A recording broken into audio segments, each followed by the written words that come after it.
Audio is live. And we are now broadcasting. Hello, everyone. Good Sunday morning. Welcome to the Hello. bonus roll, our weekly D&D Ravnica game. With me today is four of my friends. Oh, I'm being told I'm talking loud.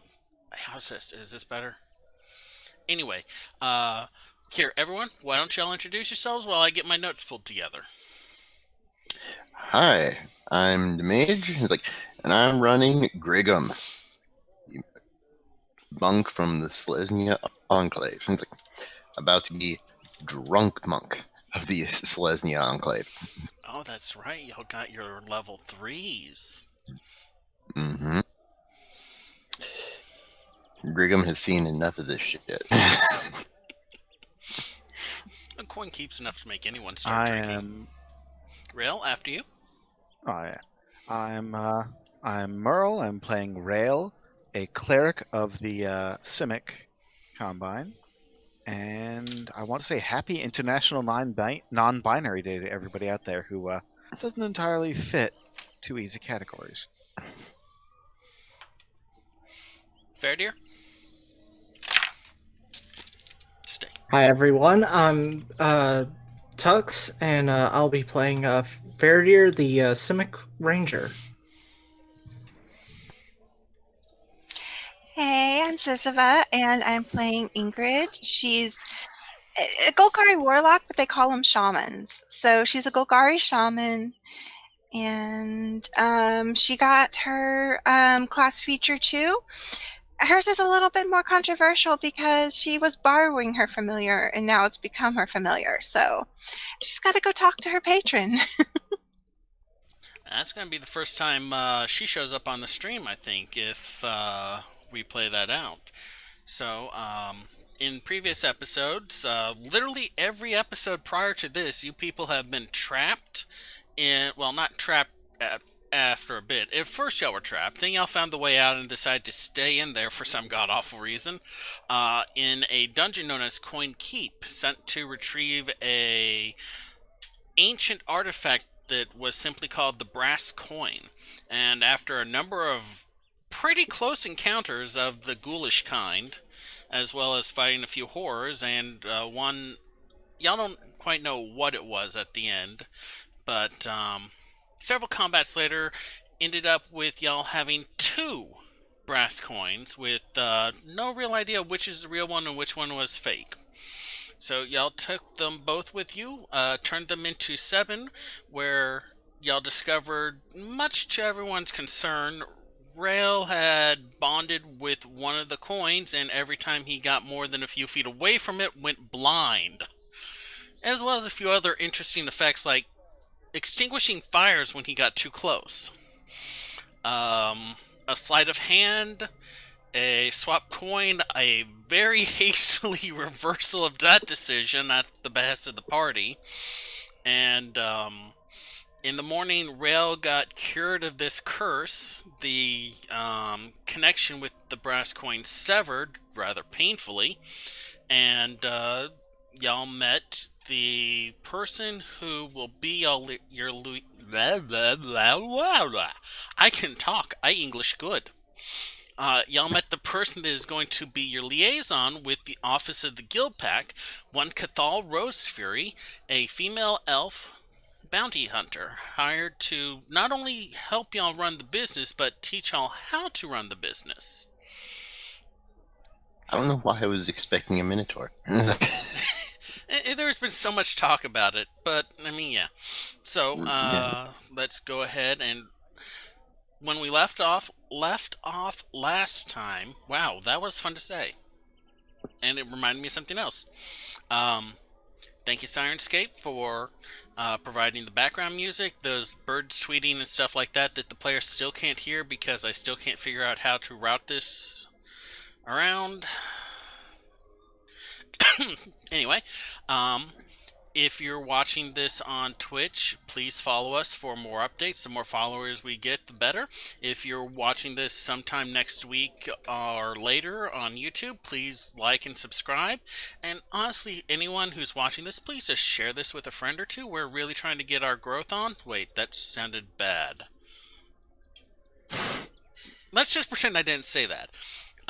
Anyway, where we left off was Cathal, Cathal, Kathall.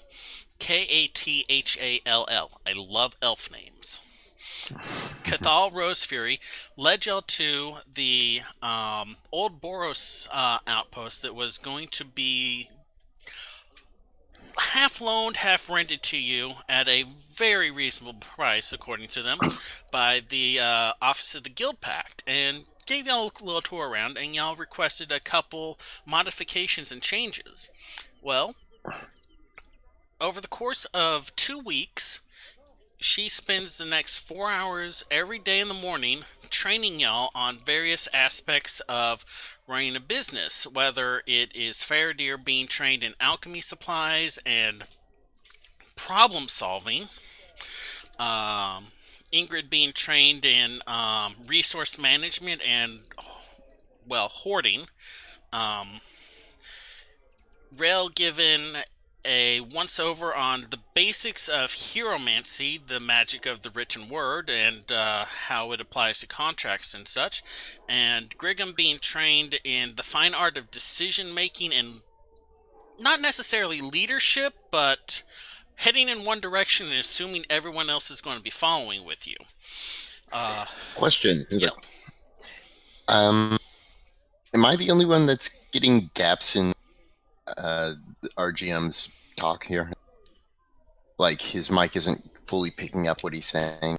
I may have my thing set to sensitive. 1 second. Let's try just... Oh, sorry about that. You people are going to see a little bit of my background. Voice and video. And there we go. I mean, Now, Discord's always a little laggy. like now, everything I say should be coming across. Like ah, ooh, ee, ah, ting. Wait, no, that's Yeah, a song. but it's like every time you pause, all of a sudden it just takes like a couple of seconds before I can actually hear you again. Yeah, prior to this, I had it set up so that it would, what's the thing for it? I would have to make a sound before it would start broadcasting, and I just went in and turned it all the way off. So every time I stopped talking to take a breath or, collect my notes or read, wait, what did he get trained in? It reset it.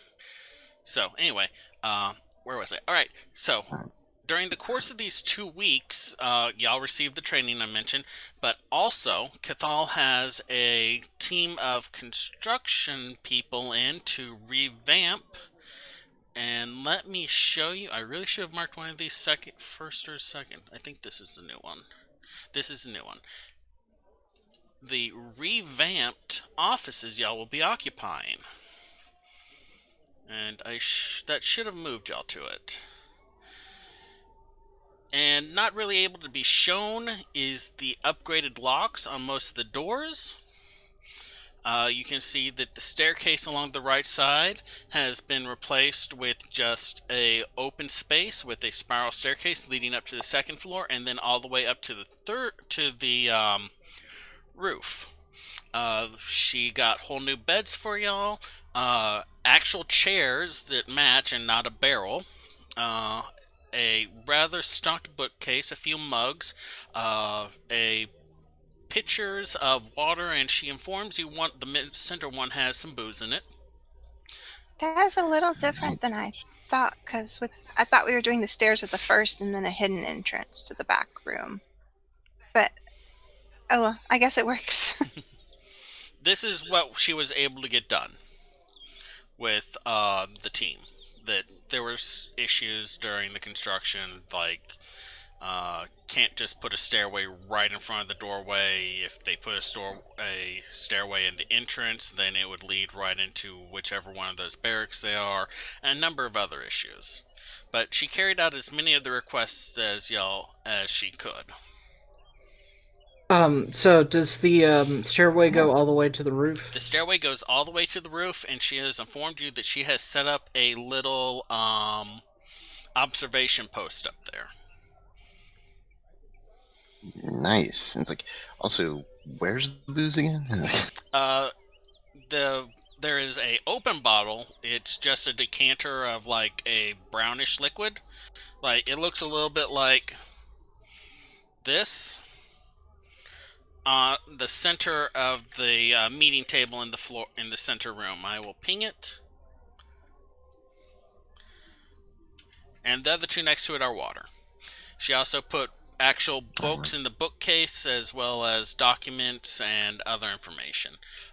The weapons rack has a bow and arrow set on each, as well as a short sword. Sorry, 2 short swords, 2 long swords, and 2 daggers. I call this office.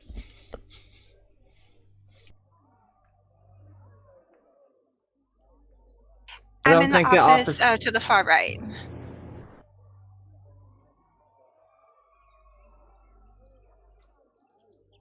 So, Cathal, No, that's fine. oh, go ahead. Sorry.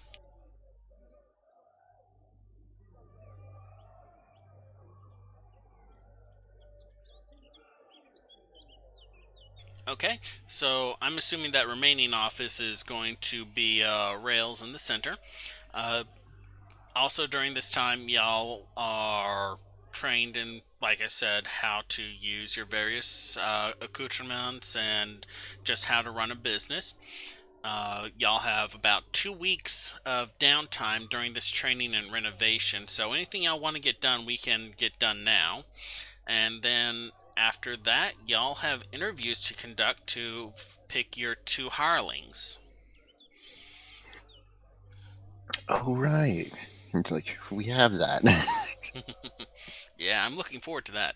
So, everything is okay with the map. I am going to go ahead and transition y'all back to our splash page.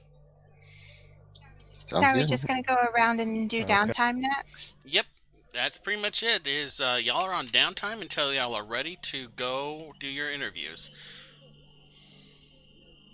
I off center. Why am I off Uh-huh. center?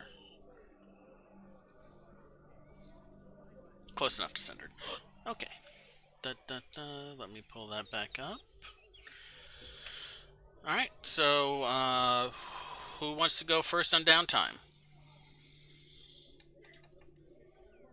If y'all aren't decided, I already kind of know, so I'll go ahead and go first. I have 2 required downtime days for visiting my patron at the first and the end. And then I want to spend 2 work weeks trying to get Cathal to train me on persuasion. So, and as we discussed, I'll go ahead and subtract the gold for that out of my funds. And then on the 2 remaining downtime days that leaves, I figure I'll visit Marlon and my roommate on one day, and then try to get my other 2 contacts to go out and just hang out on the other day. My Guildhall contact and my Azorius Arrestor contact. Girls' night out. All right. So, are you taking anyone with you, or letting anyone come with you on your visit to your patron? If they want to visit my roommate or Marlon, that could be a good time. I don't think unless they ask, I would probably take them to the patron, and I'd still have to send Watcher ahead to ask permission. So unless anyone especially wants to go to the depths of the Undercity, I'm pretty much just heading in the opposite direction. So my you go roommate on lives near ahead. the surface, though. If anyone just wants to do that, that's okay. Or As much fun as that might be, I'm afraid I have other engagements. I kind of figured.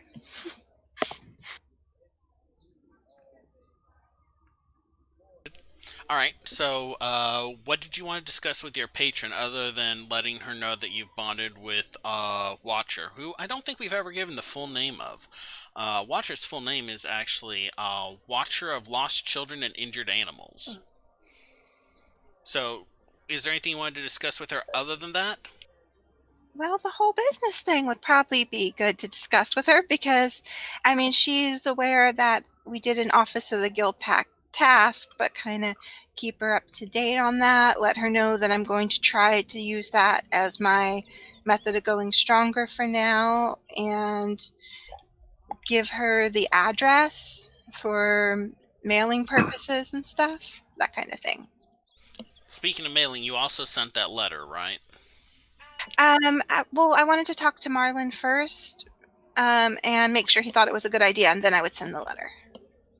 Okay, so since no one's going with you, pretty much what happens at the patron is secreted only to you. I'll give you the gist of it later, but the basics of it is that she anticipated you bonding with Watcher, that she sent Watcher with you for that purpose, and that she encourages you to pursue outside activities that may help you grow stronger. You also have a session with her. Let me pull that up real quick. And where are you at? Da, da, da, da, da. Numbers, numbers, numbers, numbers. Making sound so there's not dead air because no one else is talking.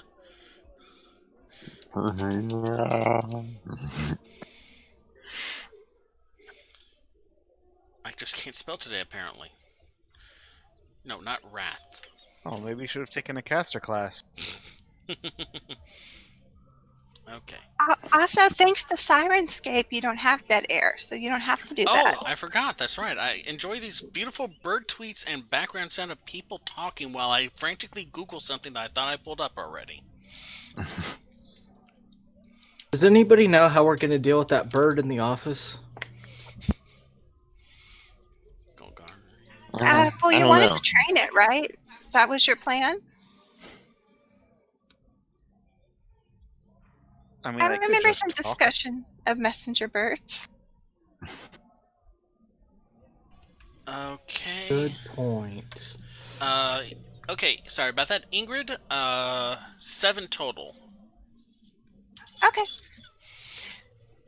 So after Ingrid goes and visits her patron, when she returns to training the next day, she's looking a little pale and a little tired, run down, kind of like she's been up all night drinking. She's also no longer enhancing her hit points with necrotic energy either, so that probably is part of also why she looks really run down. Okay, so next is the training with Cathal. You already paid the gold for that.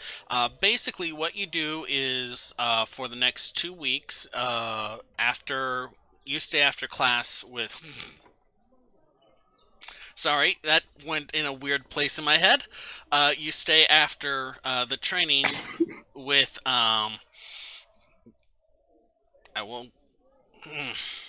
With Cathal. You stay after the training with Cathal, and she gives you a rundown on how to convince people, how to be persuasive, to gives you the basic how to win friends and influence people condensed version, which mostly consists of if you act like you know what you're doing, if you act with confidence, if you talk with confidence, be confident, don't waver, don't back up. It's that's how you be persuasive. And then she basically takes you around to a few bars and has you talk with people, just literally sit and talk with random strangers to get used to it.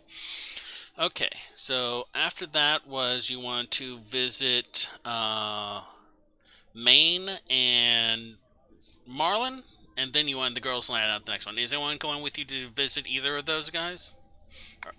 Does anyone want to go out on partying? You know what? Now that sounds more Griggum, tempting. yeah, Griggum probably will come along if there's booze involved. No. Verity, are you being the odd man out, or are you coming with as well? I guess if everybody else is going, I will too. Yeah, let's make a company showing of this. Okay, so your plan. Oh, we got a hiccup already. Huh. Don't normally get those. Oh well, don't mind me. What Sorry. happened? Looks like the stream got interrupted for a second. It's running okay again now. Let's see here now. So, Ingrid's Bible. Okay, you're getting Maine and Marlin, and y'all are going out hanging out, or was this the? No, Marlon, I was talking to and then sending the letter potentially, and Maine, I was visiting him and packing up because we were moving. And the night out was with my guild hall friend and the arrestor friend. Okay, so when you visit Marlin and then Maine, since you're going by yourself on those, I'm assuming we will also gloss over that because I don't want to do like a 15 minutes you saying and talking with me back and forth while everyone stares at us. That seems a little awkward. Maine gives you a small brown pouch. And he tells you during the course of your like packing up and stuff that it's from the guild, from the Golgari. It's a spore pouch, and you can use it to seed mushrooms. Marlin, did you have something specific you wanted to talk with him about other than sending the letter?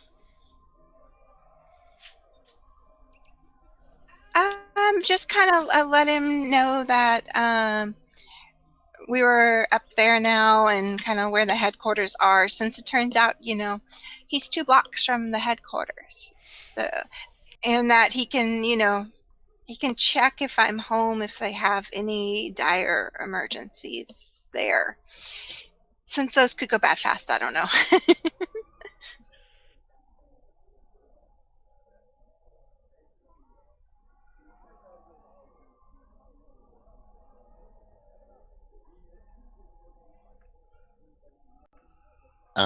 I know, I realized as I was talking, I saw the flashing light. Okay, I was about to say.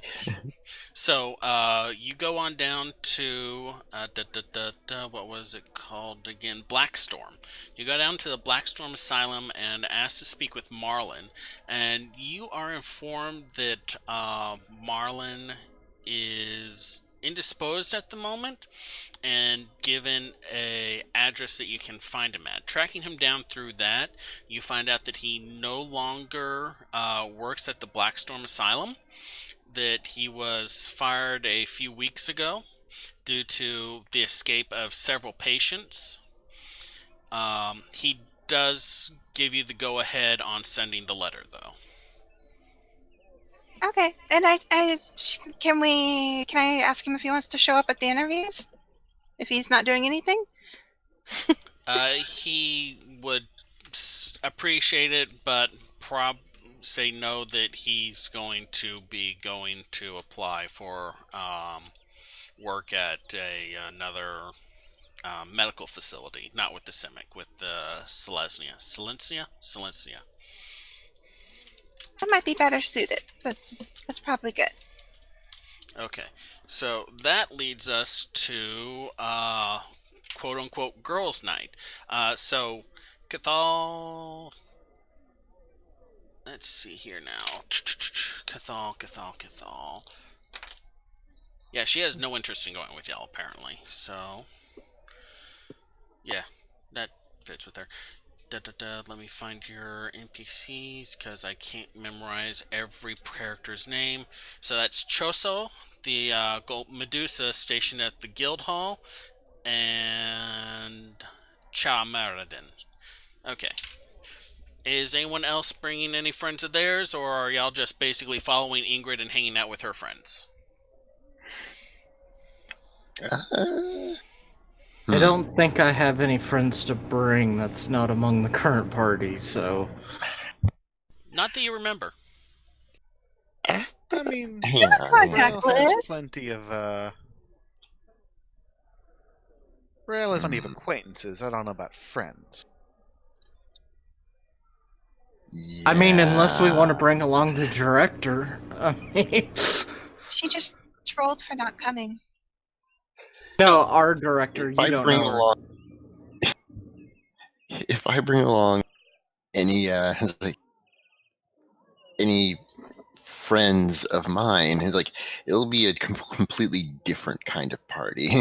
Yeah, all of a sudden, as a goblin, it's like with I mean, I'm bringing a Gorgon, so I mean, yeah, it's like,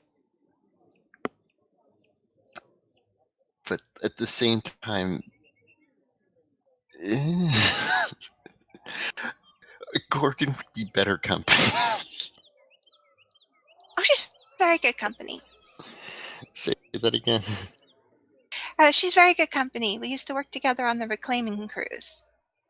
I think by now, when she says that, it's pretty obvious Ingrid is Golgari, since she's saying she used to work on the reclaiming cruise. Yeah. Let's say that Griggum, for the most part, has cut a lot of ties recently. Well, not recently. I mean, it's like not recently, but when he made the move to be with the Selesnya Enclave, he has cut a number of old ties as is. And it's like mean, don't you have newer a- ones. I was about to say, don't you have a Rakdos initiate that you've had contact with? He's a bartender, so I guess he'd know good places to drink. You could totally go and get Reeve if you wanted. Yeah, probably that would be a good idea. It's like, Have you mentioned anytime during downtime what guild you're with? Have you mentioned anytime during downtime what guild you're with? Like, would we know yet, or not really? what about my guild? It's like, Has Griggum told them that he is Selesnya? Selesnya. I guess I wouldn't have all that many identifying markers on me, would I? It's like, apart from like No, a single Ingrid signia. thinks you're Izzet because you were sent on an Undercity mission. It's one of the Undercity guilds. You're a goblin. She assumes you're Izzet, so that's why I'm asking. She assumed I'm is it, and I'm not strapped with all kinds of mechanical doodads. The Izzet she knows in the Undercity don't usually risk too many of their good things down there while You know they're what? heading to That's lab a and fair back. point. But Brigham, yeah, the real dynamite is in your heart. the real volatile substance is within you. Okay, someone write that down. We got a merch idea for later. Well, I mean, now that he's taken third level, probably. Okay, so Griggum's gonna The bring tagline Reeve. for this.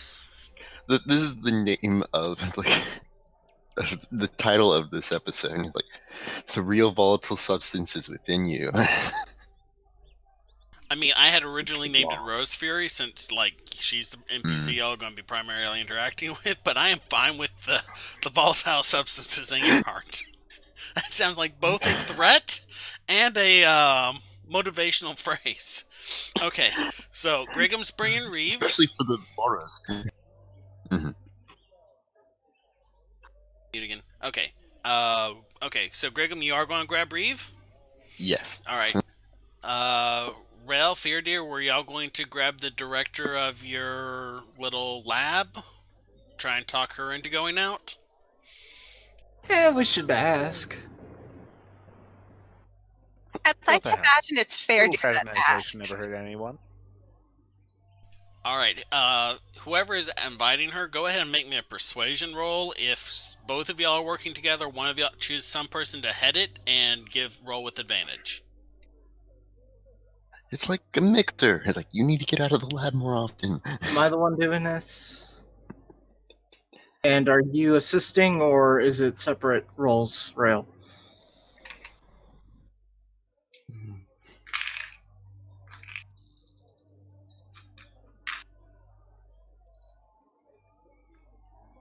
Rail, are you going to assist him, or are you going to ask her out, or invite her Sorry, out? Rail's providing moral support. Okay. All right, fair dear. Roll your persuasion Sorry. with advantage. 15. Oh, she's a little reluctant, but she eventually agrees to it. So yeah, I think that's pretty much like a party you guys got.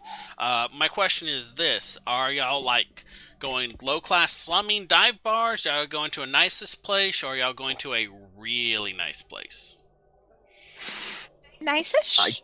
Yeah, I'm thinking I'm like just thinking we middle shouldn't go to too.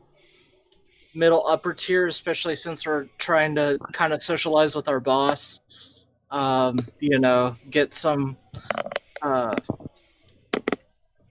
think at the Yeah. very least nicer. Any place that can accept a goblin among their company is good with me.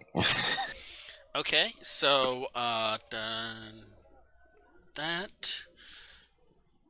And so, okay, y'all meet up then in one evening at not the Lean Lioness, thank goodness. That one's always fun to remember the name of. But the local bar closest to y'all is a nice-ish.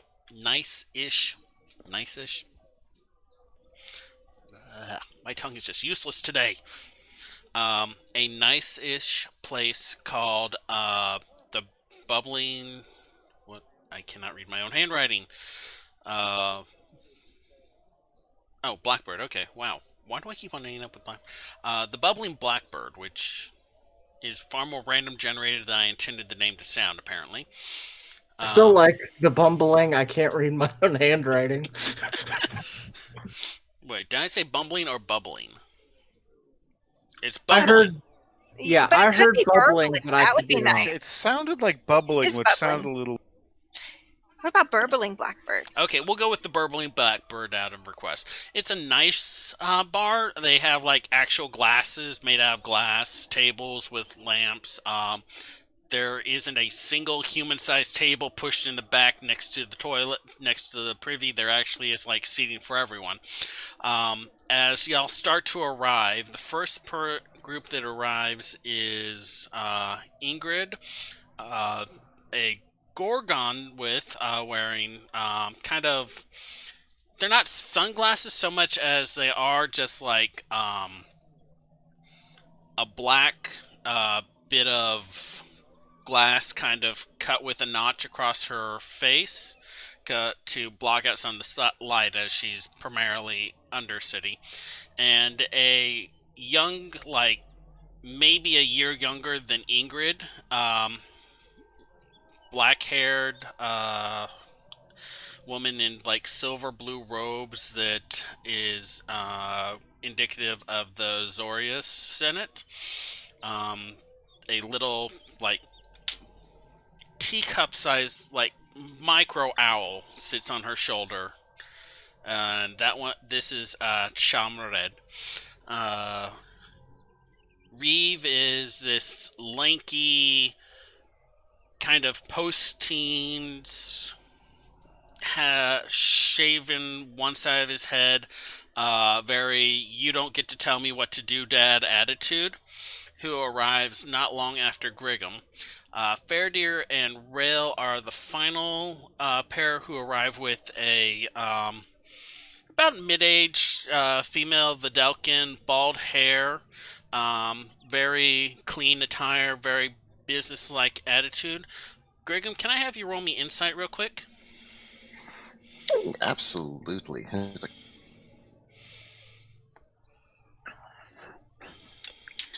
Alright. Like, first roll of the green die. If it goes well, I'm sticking with it.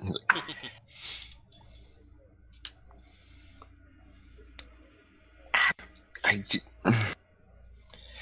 Rainbow die, you're up next. I was like, that's a 4. Okay. You think the Vidalkin is like checking you out. She looks you over for a long period, but that's about it. So y'all have arrived at the Bubbling Blackbird. Y'all sit down around the group. Chai kind of smiles and waves very excitedly at like everyone that approach. She says, "Hi, hi, hi." She takes her little bird down and she sets it on the table and she gives it little pets and then pours out a little bird seed for it. Uh, Why do I do this to myself with these names? Choso kind of drifts towards the back of the area with her arms crossed, just watching. Gorgon's Medusa in Ravnica don't have snake hair; they have tentacle hair, and her tentacles are very like tucked back against the back of her head and held tight in almost like a business-like look. Reeve just almost immediately wanders off to go and get a drink and talk to the bartender. And after looking Grigham over, the director wanders off to the bar as well. And hey, it's y'all's friends. There's a little background music in the play going on. There's a minstrel just singing, playing a lute. There's not a lot of like raucous noise. This is one of the nicer bars, and Barwon Hill is a kind of a quieter neighborhood, even though it's in the 4th district. So while it's occasionally like a war zone, it's not like bombed out war zone. It's more French occupation, sitting in the bar, drinking, waiting for the Allies to arrive feeling.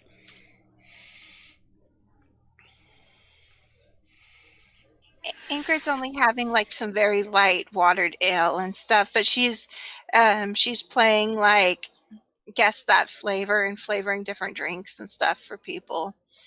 So kind of party games. Cha is like very excited by this, and she's like taking a sip. It's like chocolate and caramel, with cinnamon. That's probably a lot of the ones that Ingrid would pick. I mean, she got a flask just so she could make herself hot chocolate with mushroom powder and water. So yeah, that's probably most of what she would pick. Which is a trick that she can show off at the bar as well if she wants. I'm kind of thinking that Faradir, like, upon seeing the Gorgon, like, he all of a sudden, like, his tentacles and stuff are, like, slicked back, and he's gonna come back with this big smile. Hi, I'm Faradir. She kind of looks at you through it's not some, like I said, it's not sunglasses, but it's as close to sunglasses as she could do on short notice. And she carefully kind of takes your hand, twists it, looks at your wrist, smiles a little, and so, Choso. Nice to meet you, Chosa. I'm Faradir. Pleasure. I work for the Golgari in the, the guild hall. We clean up. Ah, interesting. Me, I work for the Simic. I'm so very sorry. It's a living. Ingrid's like bursting out laughing at that. Am I going to... Can I do an animal handling to pet the owl? So basically you go up, greet Choso. She says, I'm so very sorry when you tell her you work. You about face and go talk to Chi. And it's like, can I pet your owl? Go ahead.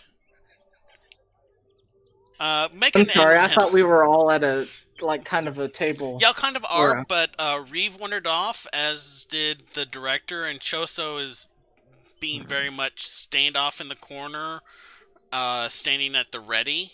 Yeah. She acts as a guard in the guild hall, you learn, so she's not very, I interact with people. She's very, I watch, and if someone causes trouble, I make them stop causing trouble. Okay, go ahead. At this point, I think I'm probably not going to press my luck, and probably am going to kind of join the rest of the general group at large and pet the owl. Go ahead and make me an animal handling trick. That's going to be 23, 24. Oh, okay. Like, you reach over and you pet it, and it just kind of nuzzles into your hand and chirps, and she's like, she likes you! Yeah, I'm just kind of doing that absentmindedly and just kind of being, you can kind of almost visually see, like, his, the bright shining face kind of not as much, and I think I'm probably going to be more listening than talking, and kind of absentmindedly petting the owl at this point. Okay. So, Now, Griggum? you said the director was looking at me. Yeah, Right. Rail and Faraday's Faradier. director is a middle-aged female Vidalcan. When they arrived, she stopped, looked you over, nodded, and then continued off onto the bar. Well, that's where my friend had wandered off as well. I was like, so I think I'm going to wander my way there too. It's like, The bartender is like a older, like Luxon. Like you've seen, like the old elephants where they start to get that like super gray sag, and he's just like sitting back there, and he's like with his trunk, he's reaching out and picking up glasses and putting them on the bar, and then grabbing bottles with the trunk, and then pouring off of that, all while cleaning with his offhand. He looks up to you, like kind of trumps the. What can I get for you? oh, I say strong ale. Like, Yeah, okay. And then he like grabs like an actual mug while his trunk goes off and grabs like a pitcher, pours it with the trunk while holding the bottle, passes it to you. Reeve and the director are kind of sitting next to each other, not interacting with each other, just nursing drinks. Reeve has like some sort of spirit, while the director has what looks like a mixed drink of some sort. I will situate myself so that my friend is on the other side of the director. It's like, So it's Reeve, director, so you. it's friend, director, me, right? Okay, yeah. Or whichever way this. So you're sets seeing up. with the Vidalcan I'm director gonna- between you. Yeah, it's like, and I'm gonna look at the Vidalcan and like, and pretty much ask him, like, so, like, did something catch your eye or something? I was like, She looks at it and so, I was just wondering about genetic damage. oh, I've been given worse insults. Oh no, that wasn't an insult. I specialize in genetics and mutative theory, so it's always interesting. Now, if you want me to insult you, I'll be more than happy to. Well, no, but I'm curious more about this theory. It's like, Mutative theory is very interesting. It's a method of inducing random changes in the body and seeing which ones killed the subject and which ones improved the subject. I mean, it feels inefficient for it to be random, does it? It's like, There's a beauty to random. If you plan for everything, then what you do not plan for is able to overcome anything. It's best to experience something that you do not expect. Like coming here and meeting people that you did not think you would meet.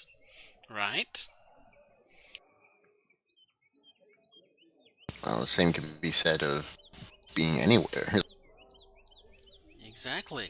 It's I all. mean, that's what socializing is about, meeting people you don't normally meet.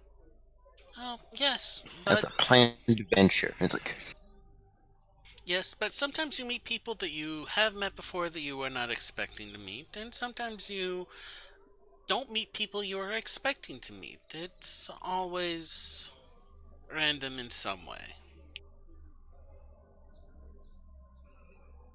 Quick question. As far as like earshot, am I able to hear all this or no?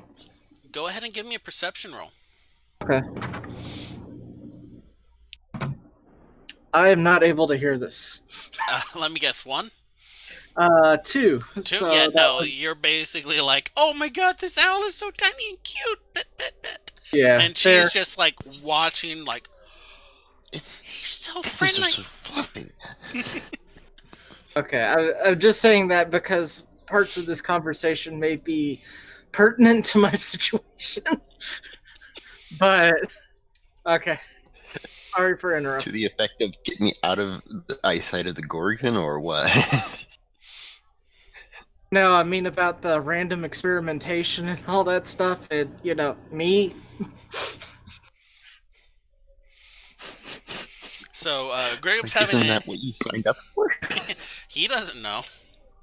He hasn't told you this, but he does not know. So Grigum's having a conversation with the director. Rail, what you up to?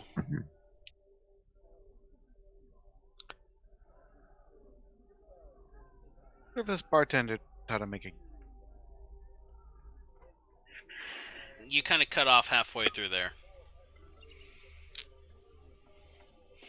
right? I'm having slight technical issues. Yeah, I heard. Does this which- bartender know how to?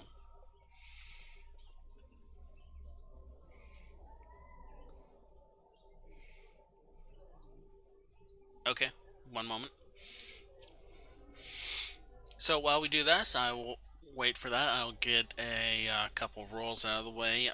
Ingrid, as you're the one who has called this, go ahead and make me a charisma persuasion check, and we'll call this with proficiency since it's at the end of the thing.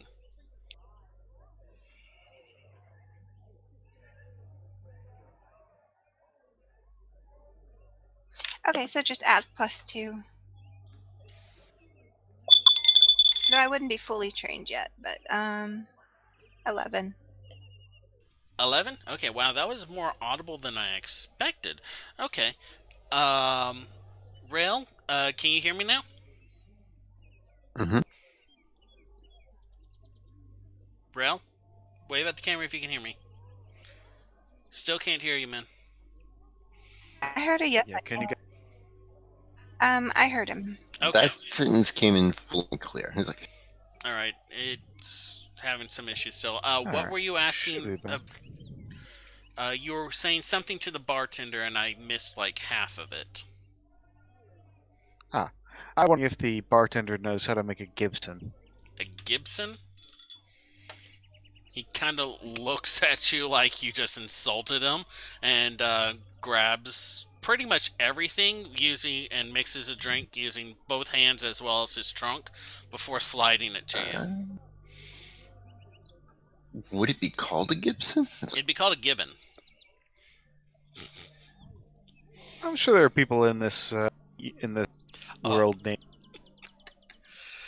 For the intents and purposes of understanding what we're dealing with, I mean, we can call it what it is, what we know it is. I mean, it wouldn't be called a guillotine on Ravnica, but we still know it would be a guillotine. We know that we don't know what Cathal's weapon is, but it's shaped like a rifle, even though no real rifles exist. So, just for illustrative purposes.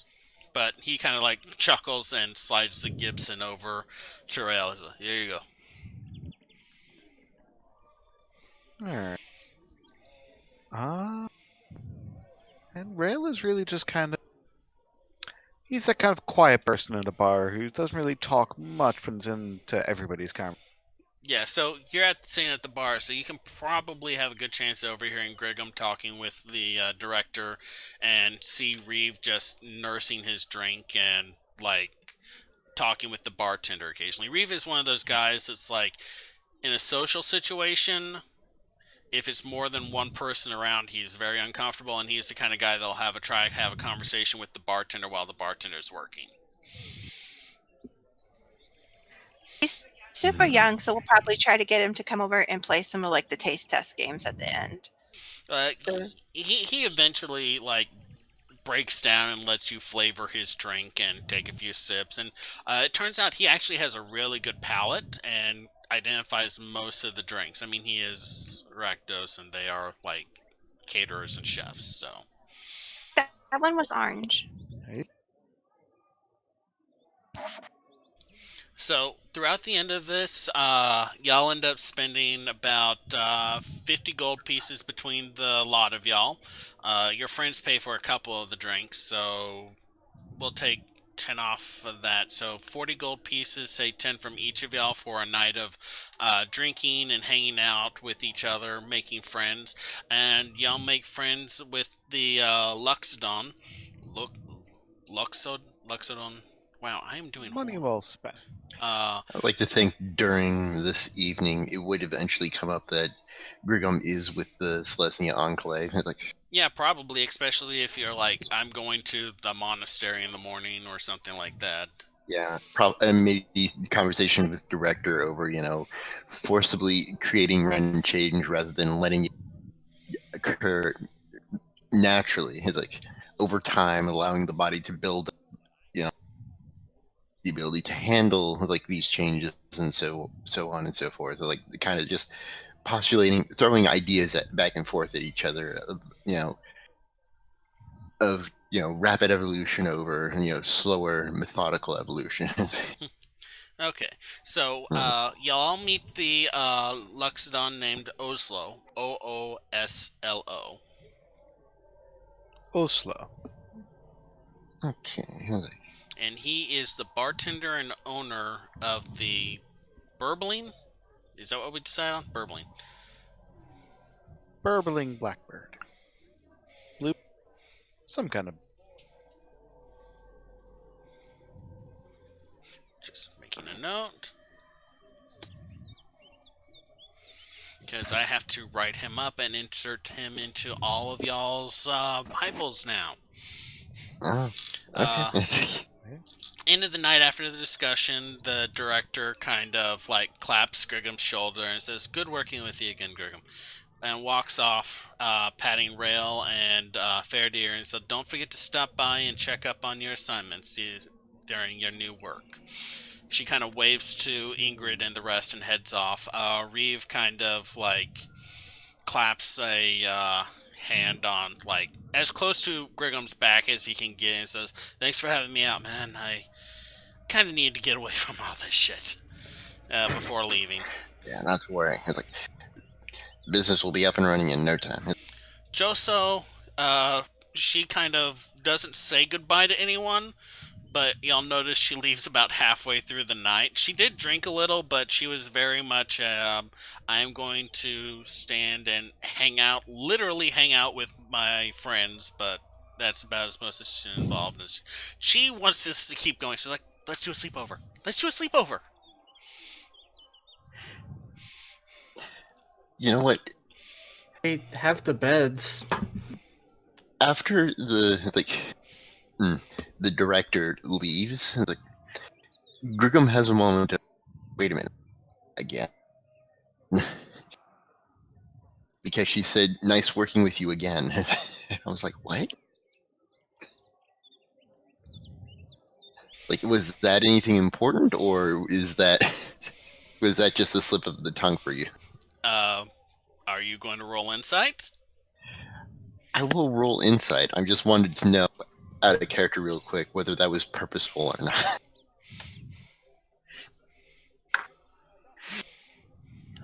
How's a 9 do you? I've been drinking, so I'm expecting not to have caught it immediately, but... Grigum, you assume that was a slip of her tongue. Like heard pretty much just saying, like, it's nice working with you. Like, she probably said, it's nice working with you probably earlier on, and then just said it again. It's like... Sure. This is near the end of the renovation, so we wouldn't necessarily have the beds yet because it's Oh. during the 2 weeks. So Yeah, fair. Sorry, didn't think about that. I mean, Ingrid could go hang out with her, but probably we can't invite her over. I mean, there's plenty of places. There's hotels. I mean, this is like a inn/tavern. They got rooms. You could probably get one for inexpensive. You could go and get a place to stay on your own. You could go back to her place, your place, one of the others' places. That's up to y'all what y'all do. If she's up for it, I'll go visit her place for a sleepover. Okay, so y'all, if it's just you, you end up taking the, anyone else going with? She invited the whole group. She's like, let's keep this going. Let's go. Do sleepover. Oh, why the hell not? Yeah, If it ends Faradir. up being more people, if she doesn't have a big place, we might need to get a room here. That would probably be better. I don't know how big her place is, so Yeah, I'll ask. Oh, no, Like- we can go to my place. Yeah, that's no problem. yeah. Graham is of half mind about this. On the one hand, it's like he's no stranger to being packed like sardines in a room. It's like, so he's no stranger to the idea of sleepovers. But at the same time, he realizes he's not among similar company as himself. And it's like, hmm. Is it a faux pas for a goblin to be involved in a sleepover of other creatures, other Oh, races? come on. And Faradir is going to You take know you want to join him. a small researching thing on gorgons named Choso and what are their likes and dislikes. We'll cover But, that during your but are you downtime. going? Are you going to visit her and stay with the owl? Is the main question right now. I'm thinking like, okay, so I think that it's been known that like she's a friend of you and the other person, and they're like, let's hang out together. And right now, Faradir is like, yeah, that's a great idea. Although the friend you're interested in already went home. Right. Okay. This is the intel gathering portion. Okay. I just realized we're going to be rooming with a couple of people. Tentacles. Just him. For a sleepover. Yeah. Just so you Okay, notice, I didn't drink anything. We'll say it was water, but I didn't drink anything, so everything is. This isn't the Gorgon Guild Hall friend because that would be maybe a more dangerous sleepover. And this is the Yeah, Azorius no. Arrestor friend. unless she uses those blind like No, Gorgons Whatever actually have to actively want to turn you to stone in Ravnica. It's no accidental right, look. look. Yeah, I understand that, but Okay. at the same time, But yeah, so everyone who's going with Chi to her place piles into a is it subtram because she lives in precinct 1, and so y'all spend about an hour and a half at subsonic speeds traveling to precinct 1 and then to literally the Zorius Guild Hall and then up to Chi's apartment, which is maybe 40 by 40 with a bed in one corner, a small kitchenette, a sink, and a shower through one, and like just bird paraphernalia, owl stuff all over the place. Like literally she comes in and there's more furniture for her pet owl than there is for like the rest of y'all. The owl even has like a little wardrobe with a shawl and like a skull cap on a owl dummy for her to dress up. That's the size of a 2 to 3 bedroom house, so pretty nice apartment. She's actually fairly high up in the Azorius. Yeah, like but she's one of the captain arresters, so she doesn't actually go out and arrest people anymore. She did 2 years ago when you first met her. But over the past several years, she has focused on working her way up, and she now directs like several captains. Good for her. hey, first off, wow. Secondly, I think Grimm himself is wowed by how the first district is like. Like this is probably the first time he's ever been to the first district. Same for Ingrid. Like the first district, the first precinct is really nice. This precinct also has like the office of the guild pact in it, and several. This is like the Beverly Hills of Ravnica. There is like it's $500 a night hotel, 500 gold a night hotel rooms here. So y'all spend the night at Cheese. She basically has y'all play dress up with her owl. She's just very bubbly and energetic and genuinely happy to be spending time with people that's not under her direct command. And by the time y'all wake up in the morning, she is gone, and so is the owl and that little owl outfit that she had set out. Before that, can I make some inquiries as to where she's getting all the custom owl Pleasant clothes and surprise. things? Yeah, ask anything you want. Just Hello, Theodia. How can... Wait, no, that's Chosel. How can I help you? hi. Well, see, I have a pet myself, and I see you obviously care a great deal for your pet. I was wondering about the custom clothes because Oh, I made them. I made them all. Well, not the hat. I had someone help me with the skull cap, but I made all the cloth. I did all the sewing and stuff. oh wow, Yeah, I make like lots of little costumes for him. that's very interesting. Well, I mean, I guess everybody likes to have a hobby, right? Oh yes, I love him so much, and he's so patient and kind and sweet and cute. And he does like the little chirp, and he hops on his one foot back and forth when like there's music around. I know. Can Watcher dress up with him and put on a cape?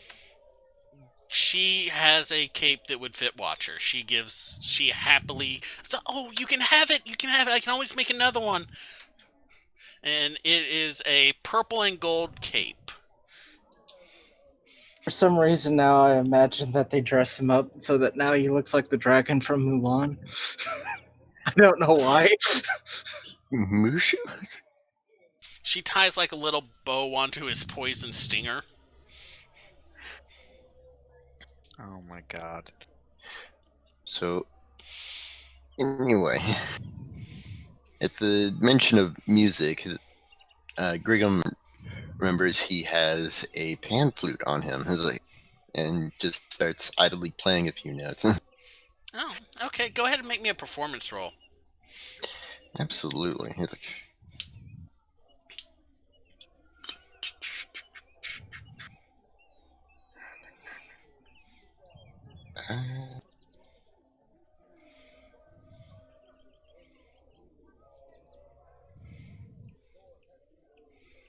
oh wow, I'm actually trained in perform. Oh right, because of it's like, yeah, I was like,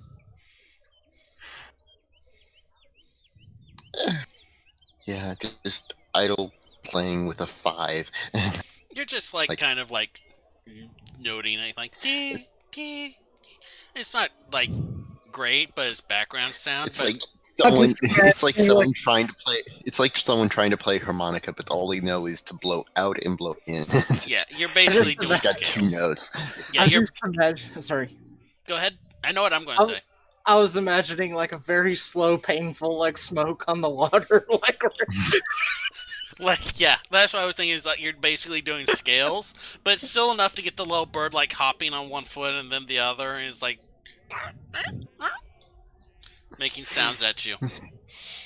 I am petting the owl. Chopsticks. Oh, it loves it when you pet it. It just kind of leans into it and rubs its head back and forth. I did not expect this game to be everyone playing with the pet owl. I'm fine with that, though. Honestly, I was planning on casting Speak with Animals Okay. to talk with the owl. I mean, if you want to. You develop all these NPCs. Everybody's just communicating with the It's owl. an owl. It's adorable. No telling what kind of Azorius secrets this owl has. It's seen things. So you're going to go ahead and cast Speak with Animals on it? Yeah, why not? The spell fails. See how it feels about the situation. Oh. It's not an Huh. animal. Interesting. I'm going to keep that Aw. information to myself. Out of character, But Faradir interesting. now feels really squeaked out about this and hopes that consent was fully made during all these interactions. Huh. Oh wait, no, I'm sorry. I misremembered how Speak with Animals works. It works, but it doesn't work on the owl. So Good Watcher? to know. No, it doesn't work on Watcher either.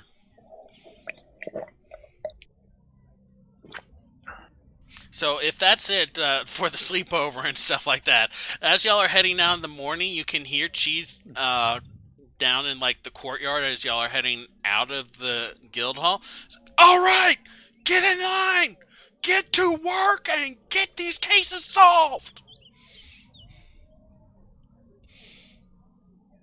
So, All right then. I went too long without seeing her. She's such a sweetie. all right, I so like a woman who can be Say direct. that. I'll say that when she really wants to unwind, she unwinds. you have a new favorite NPC, don't you? Ingrid. Okay, so moving on. Griggum, let's do your background downtime stuff.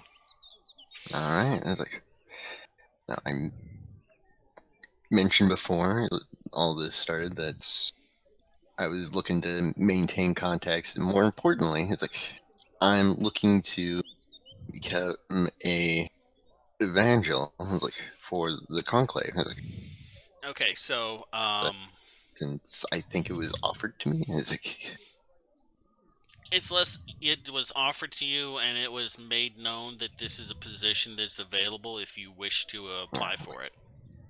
It's less like it was hate. one of two that were Yeah. presented to me. It's like, The Evangels are on the more go out and talk to people about the good parts of the Selesnya Conclave. So you're very much a Selesnya hype man if you go for that. yes, but more importantly, he's like, unlike, say,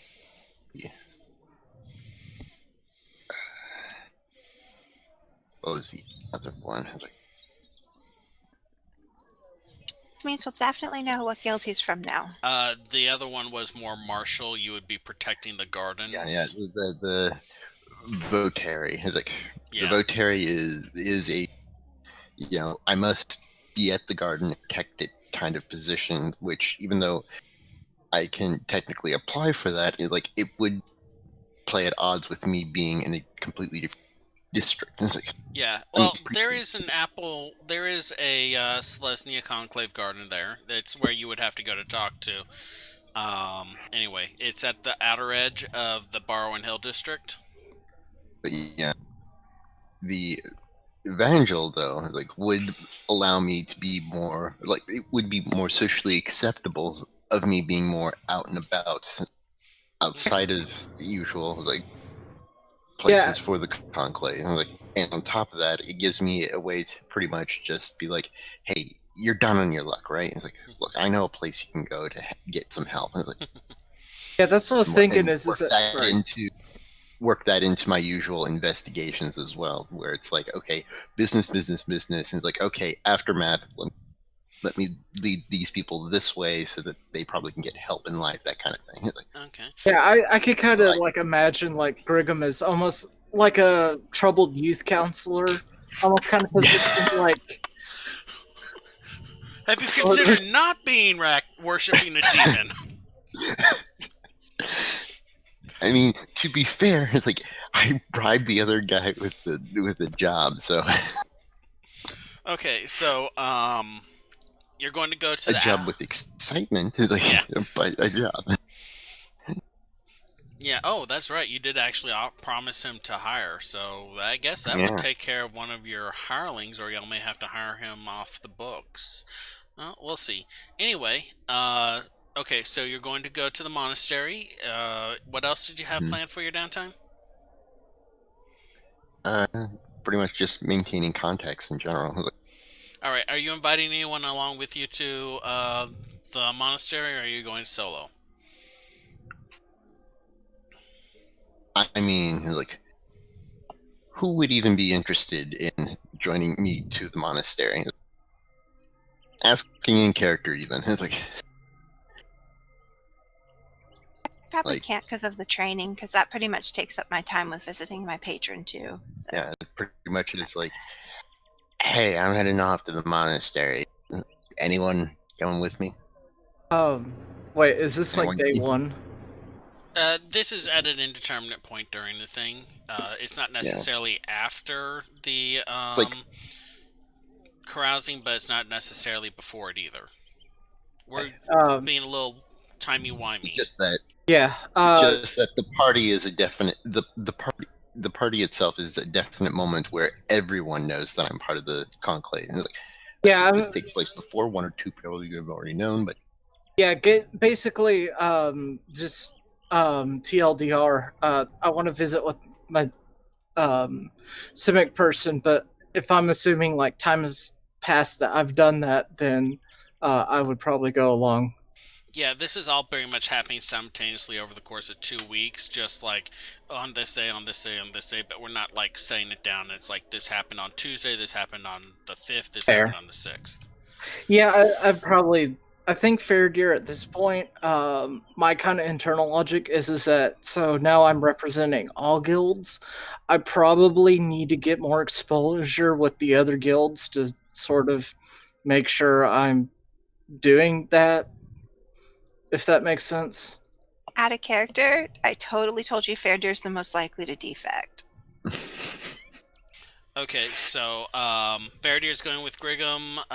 Ingrid's pretty much busy going to bars with Cathal and being forced to talk to people. Rail, are you coming with or are you staying behind? I'll stay behind on that one. All right. So the trip to Apple Oak Monastery at the southern portion of the Barwon Hill neighborhood is close enough that you can walk, but far enough away that you could take the is it subterranean transport without being stared at by people that are like, you're only going for one stop, really? Um, Either way, whichever way y'all arrive, you come to a large uh, oak tree set at the back of this verdant green park with tree trunk and branches extending out in almost a kind of makeshift wall around the edge of it, leading with a garden path leading up to a central opening inside, in like worked into the tree trunk. There's bushes and trees just lining the path.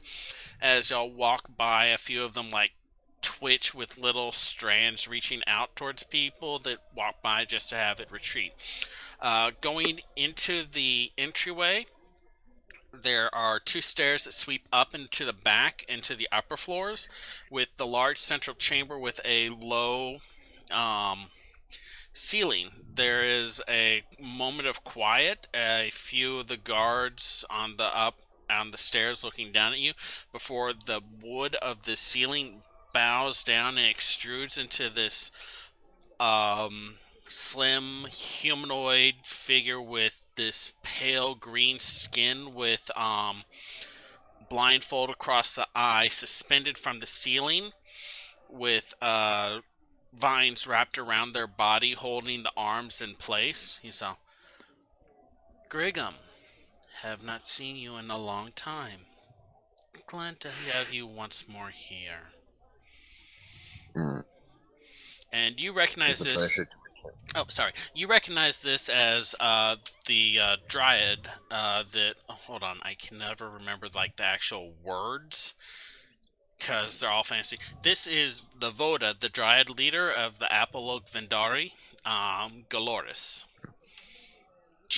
Galloris, also known as the Bound Druid. I'll have to ask for that spelling later. It's Okay. like, again, and it's pronounced how again? Galoris. All right. Galoris. It is a pleasure to be back again, Dolores. So we have heard much of your doings and your comings, and the family is glad to hear you are doing well.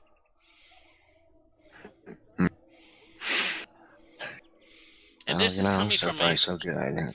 this is coming from a figure suspended from the ceiling, like not able to actually see you, and arching their back to like direct their blindfolded face at you. So Meanwhile, I'm like 3'7", so I have to arch back as well to look up at them. I see you have brought a friend with you. Is this a new convert? We sense a great taint within him. He's just visiting for now. I was like, maybe he'll convert, maybe not, but without exposure, like, you'll never know. I'm just trying to improve my knowledge of Ravnica. That is always a good endeavor. How can we help you, Grigum?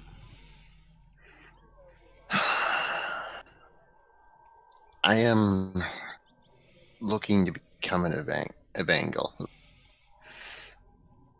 The figure kind of stops for a moment and almost hangs limply as if it's communicating with something and like not paying attention to the body before it stiffens again and twists around and turns its face to look at Faradir. Is this your first one then? Maybe. I was like, We approve, and we can fix what is broken in him if he does. Very well, Grigum. As Voda of the Apple of Bendari, I anoint you as Evangel of the Silencia Conclave. Go forth and spread our welcome and love. I bow deeply at this. He stops for a moment and turns its head to the side as if listening again. Visit often. There are not as many as angry with you as there once were. And we love all of our children. Maybe so, but I think first I have to learn to love myself. Okay, so are you going to do anything else at the monastery? I guess check it out a bit. I'm not entirely sure. Like, get a little more familiar with the local monastery. Like, Okay, so the not entirely sure. monastery is broken down into 4 general areas. There's the garden that y'all walked through with the hedge path. Off of the path is areas of meditation and training. Inside is the Dryad's Chamber, which is the first entryway, which is where people commune or with Matt Celestia or talk with Galoris.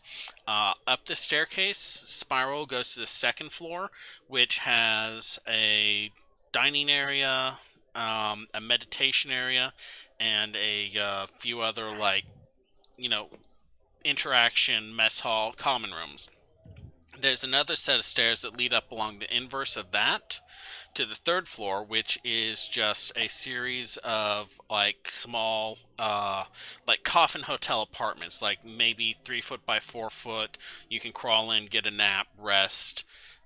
There's like a place where you can store your stuff here, but a big thing with this monastery, because it's a monastery, not just an enclave, so monks are trained here, and for the Selesnya, is a divestment of material and goods, so there's not a lot of storage space here.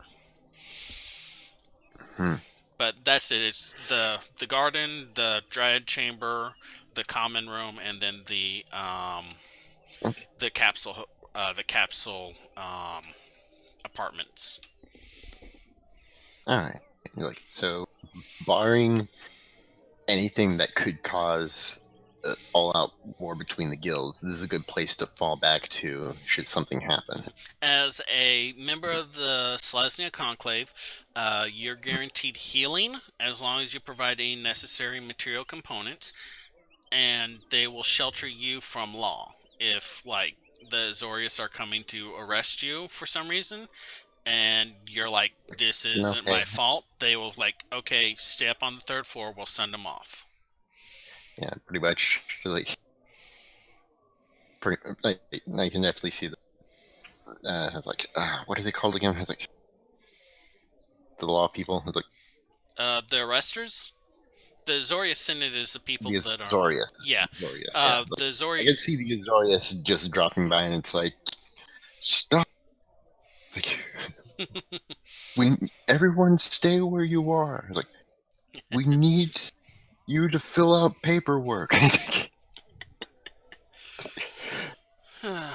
But yeah. Okay. I could also see that as an entire place filled with monks, they probably would dissuade people from sticking around with stuff Like, from recent history, the Rakdos set up a carnival outside the Apple Oak and tried to push in with, like, some giants and trolls to set up a stage in the garden, and they ended bloody. yeah, in more peaceful like turnaways. It'd probably be more like put no barriers between you and where you are. Yeah, but to be Which fair with the translates Rakdos, sorry. just a lot of stuff like confusing sayings like that when instead of saying stuff like take off your boots please. Yeah, that, and, like, we are love. Please please accept this embrace as they are curb stomping someone. The sun is How's- warm, the wind blows gently, the grass is like shimmers in the breeze, or It's like, something like that. No bull can hide here. Stomp. Yeah. Alright, so, Fair I Deer, don't know about if we're done with Grigham's, what do you want to do for your downtime? The first thing I want to do is check in along with Kay, because Kay needs regular check-ins Okay. for starters, and also just to kind of, I'm not sure how much my director knows, is aware of all the guild stuff, so I'm probably gonna make sure that I give like a debrief and that sort of thing. Okay.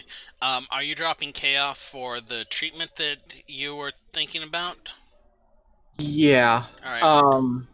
I mean, like in character, I'm thinking that he's initially going there to, debrief and all that. Finds out, hey, actually, you have this service available now. Because you And then- ranked up, they made you a technician, Right. officially. And then, which is part of the reason why he invites the director over for drinks, is because it's like, hey, I just got a promotion. Yeah. So he drops K off and just sort of out of character. That's also one of the reasons why Fair Deer may be a little more clingy right now, is because K is kind of off in the labs. And Okay, so we'll get that knocked out in a second. Is there anything else that you were going to do with your downtime other than, like, the carousing with Ingrid? I mean, as part of his routine, he probably does like regularly like do archery practice and like I guess like the equivalent of going to the gym. Yeah, But that's just basic, like, training, like, workout, do a run, shoot a couple arrows, make sure you know what you're doing. Yeah. yeah, for the most part, I can't really think of him doing anything of mechanically of note. Okay. So for the first part with the case treatment, well, I'm assuming that are you bringing anyone with you to the lab, or is this just like a hey, I'm going to check up, drop K off for his checkup? Honestly, he would probably be of the mindset that anybody other than Rail, he would not really want to come back there. Um, I'm thinking that it's not exactly a visitor-friendly area. So So I don't know if Rail's there or not, but that's I up mean, to Ro. I'd like to be. Okay. So, you, Rail, and Kay descend the elevator into the underground lab under the Pearl Plaza. The oddly sculpted combination park created by the Selesnya and the Simic that looks like you're walking through an underwater area with the little holographic, the little illusionary fish that swim along with you as you walk down the passageway. You duck behind the secret tree entrance and ride the elevator down. This whole room you'll emerge into is just filled with like specimen cages lining one side of the wall. A lot of like the cages are empty now. Most of the equipment is kind of shut down. There is still a little upside down fishbowl with a goldfish in it, with tarantula legs skittering around, being bathed in some sort of like radiant energy, like right next to the entryway. The director is nowhere to be found, but one of the other technicians is there and checks over the paperwork, and it's a young, like, elf with, like, gills on the neck that, like, when he talks. He's like, I can't, hold on, let me try and see if I can do this again. Okay, so you are dropping him off for checkup and augmentation, yes?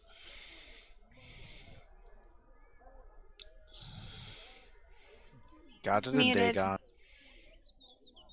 on. Sure. He wasn't expecting the augmentation part, but he's like, yeah, that one. Okay, go ahead and roll me 1d6.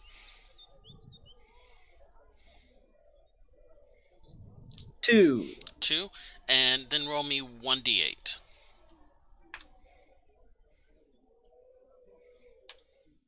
6. 6. So, okay, you come back in 2 days, and I will have him ready for you with new care instructions, okay? Okay.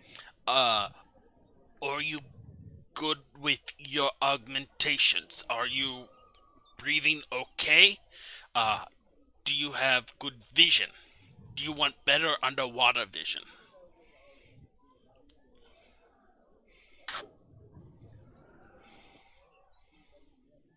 Can I see some pamphlets on that one?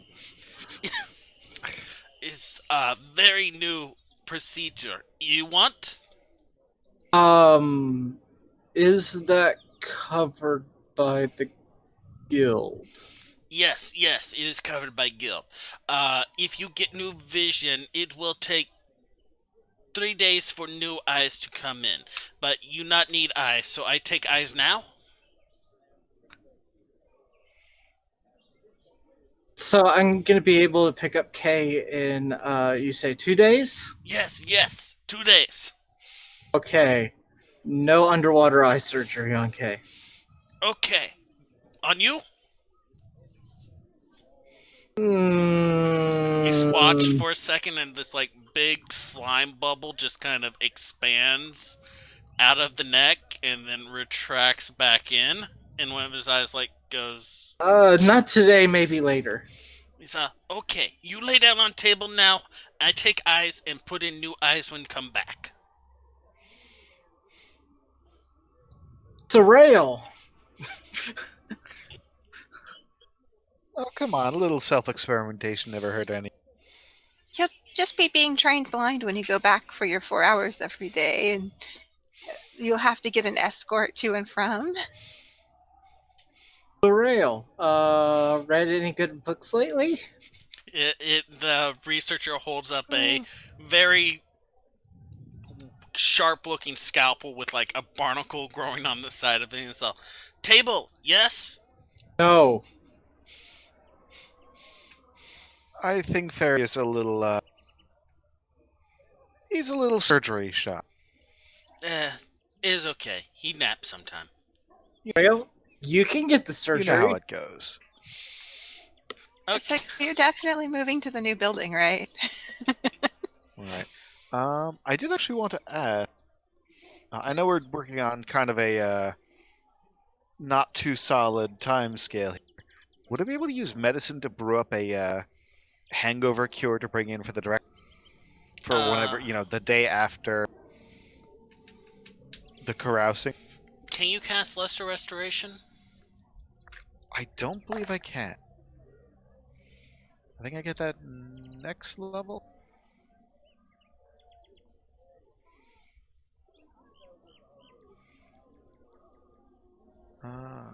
Known spells. I don't think I get Lesser Restoration. Okay. Hey, Yeah, not yet. Fairdare's being trained on alchemy. Maybe he'd be able to help. Sure, it'll either cure her hangover or turn her hair pink. which she doesn't have. If y'all want to work together to make like a hangover cure, we can do this as the next day. I would It was just a thought. Okay. I would want, if you're working with Faradir for alchemy, I would have a alchemy check from Faradir and a medicine check from you. If it's just you, I would like just a medicine check. Okay. Faradir, you want to want Emma? Want in on this? I can definitely assist in medicine. So you're not like alchemically creating solutions to hangover. You're I am basically like, not this testing won't my kill a first person. potion on on my boss. I'm more probably going to test it on like lab rats, people that won't have me fired. A scuttlefish. That's what the little goldfish is called, a scuttlefish. 7? Yeah. Okay, you basically No, I didn't roll yet. Oh, okay. I was going to say...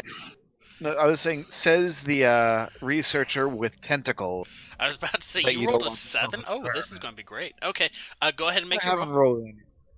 Okay, so rolling medicine? Yeah, with advantage. You know what? I am going to use guidance on myself before this, because... Yes, because it's our boss, and we want to make a good impression. Oh. So first off...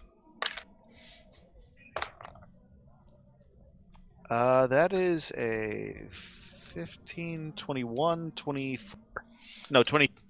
God. Okay, 23. So, you start with like the whole, hangover cure, raw egg, spicy stuff, and then you go like mad scientist with it, and by the end of it, you have this frothing purple-green concoction that you put in a jar, and it's like, you take a sip, and it's like, that's actually really hydrating. How? He drinks it and it's like, hey, my knee's good now. So you leave that for the boss. Y'all come to back. Actually, Only the drop some specifics.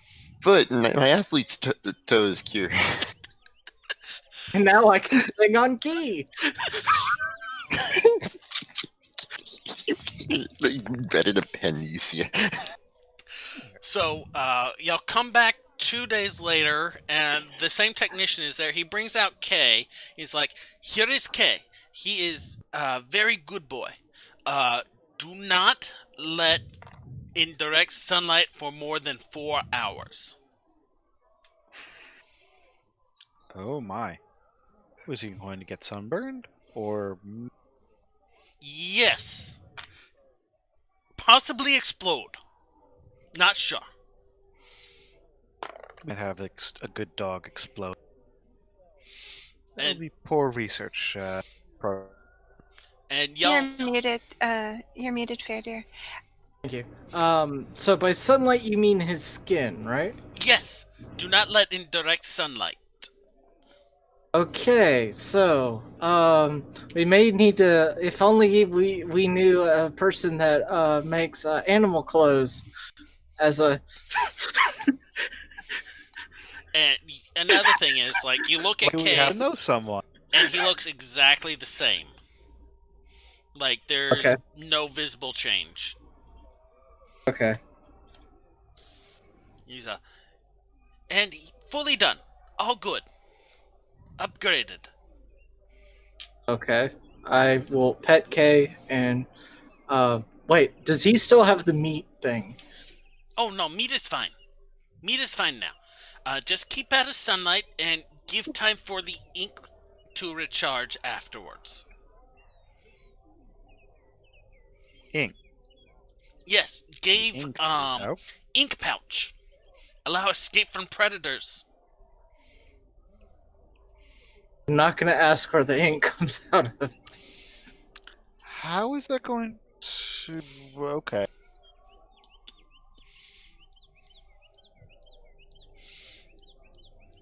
Dang it.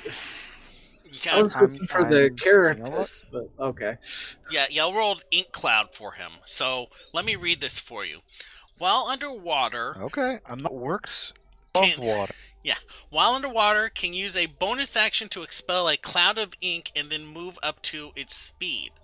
The ink cloud is stationary and fills a 20-foot radius sphere centered on a point in its space before it moves. The sphere is heavily obscured until the ink disperses after 1 minute.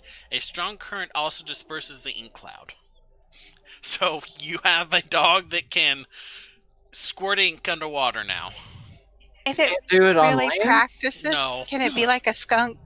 No. Yeah. Oh, like I was wondering, can he? Like I understand how the physics of the cloud works, but can he squirt ink at a like enemy's face and blind them? Maybe with some training. Okay. Like, I was like, really? When you rolled a 6, I was like, that is absolutely That's useless. Equally important. useless. Yeah. Equally important question: can he squirt ink into, say? You cut off at the end of that. Into... Could he squirt ink into, say, inkwell? It's an organic ink. It's not like I mean, you do. writing ink. But yeah, probably with some training. Right with squid ink, I'm pretty sure. Already the documancer. It'll be a nice way to. You can also apparently cook with squid ink. I forgot. Yeah. I'll give, like, if this doesn't work out, because this is just ridiculous.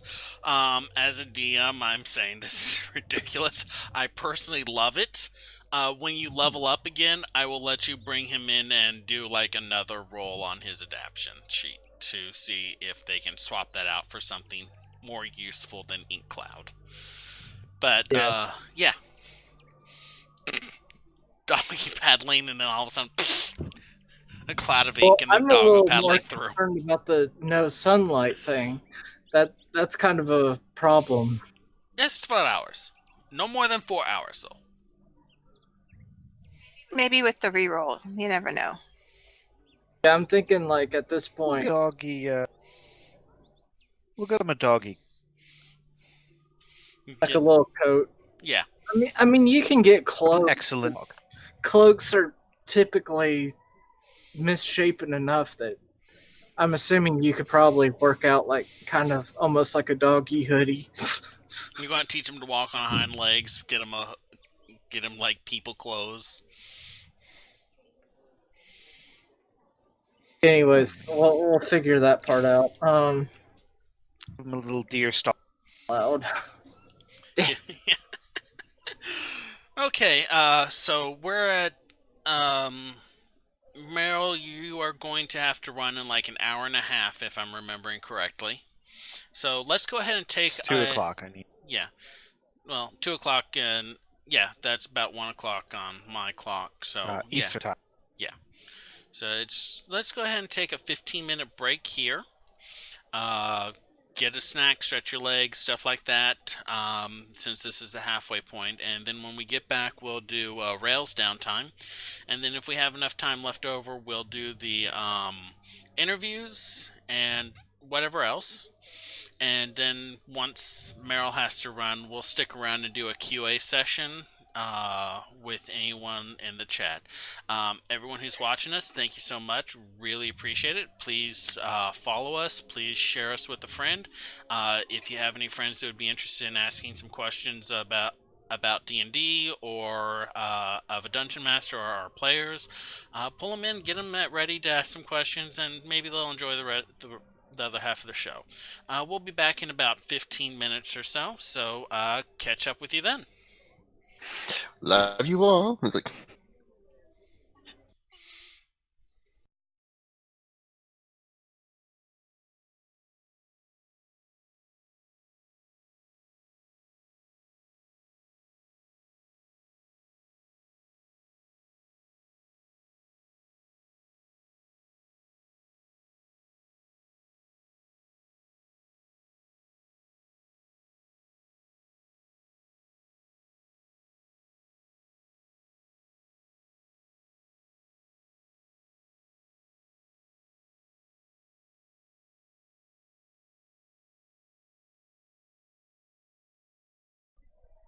We are back. Hello, everyone. Wow, we got a lot more people in the chat room than we did when we left. Everyone who just came in, welcome. We're about halfway through. We're going to be ending a little early because in about an hour, Meryl has to run and take care of some stuff. But me, Demage, Ziziva, and Tux will be staying after to answer any questions y'all may have. So let's get back into it. We finished... Oh, sorry. Ignore that.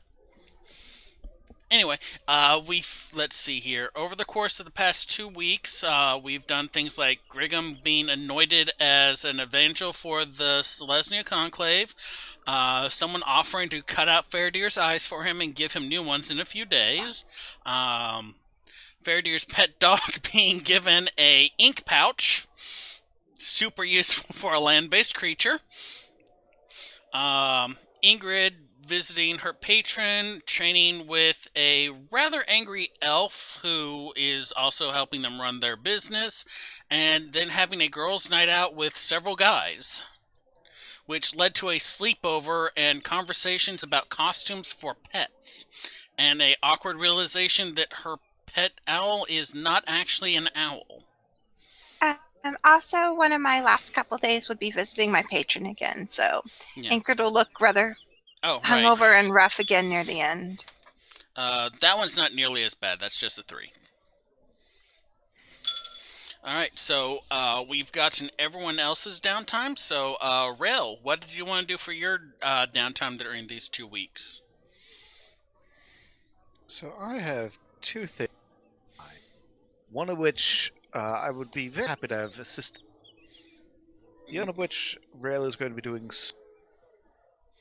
Okay, you're still breaking up a little bit. I got the first part of each of those sentences. One, Rail is going to be happy to have people along with, and the other one he is going to want to do solo, I'm assuming? Is what you're saying? Yes. Okay, so what's the first one?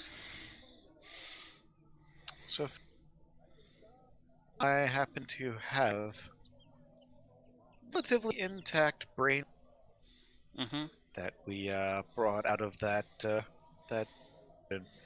I'm going to see what pick or what reason. Okay, he's breaking up a lot. Did anyone else catch that? I think you wanted to see what made it, like research the creature. Oh, okay. What made it tick? Oh, okay. So are you experimenting on the brain itself, or are you doing research on, like, the creature?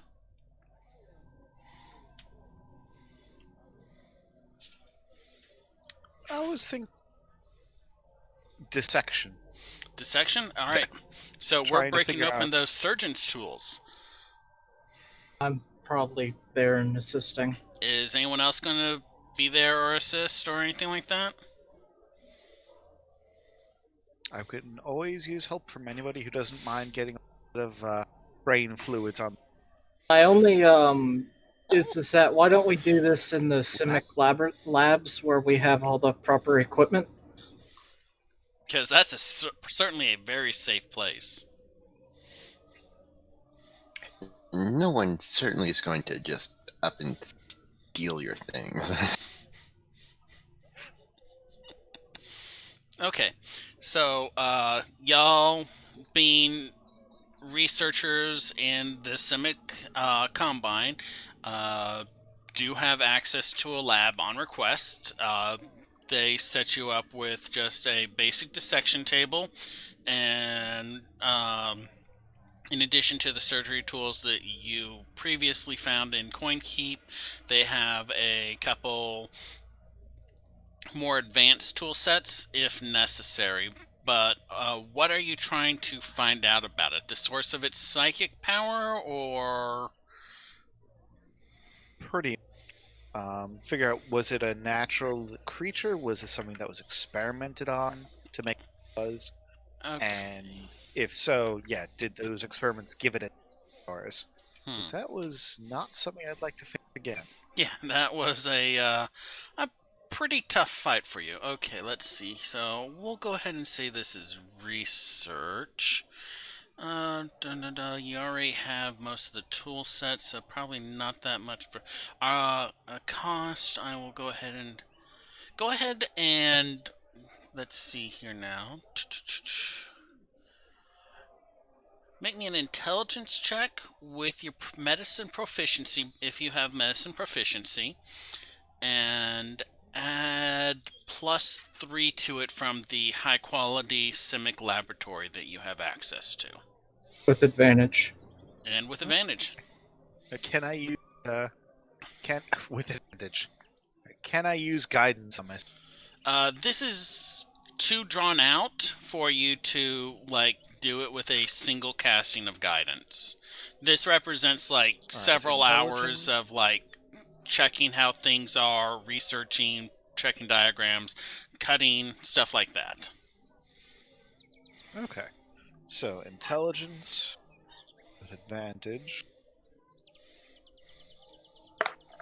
Medicine. Medicine. Oh, medicine. Yeah, you're rolling your medicine based on intelligence. I don't remember if medicine's normally based on intelligence or wisdom, but in this case, it's medicine is usually. Yeah. It's intelligence. Okay. Okay. Basically, you're using an off proficiency. It's like using strength for intimidation as opposed to charisma if you're a big guy and you're smashing bottles. Okay, so the higher roll was 12. 12? My intelligence bonus is +1. Use +3 for the lab. Mm-hmm. So 12, So 1. And you have proficiency in medicine as well, don't you? Yes. Yes. So that brings up to 15.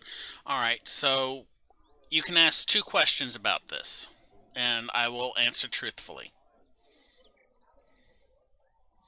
Okay. What a naturally occurring creature? It is not necessarily a natural occurring creature. It's what's classified as a horror. Several guilds use various kinds of horrors. Most notably, the Golgari use skittering horrors in many of their reclamation and rot farms. And not Golgari, what's the other one? The Rakdos use a kind of shadow horror in many of their haunted houses.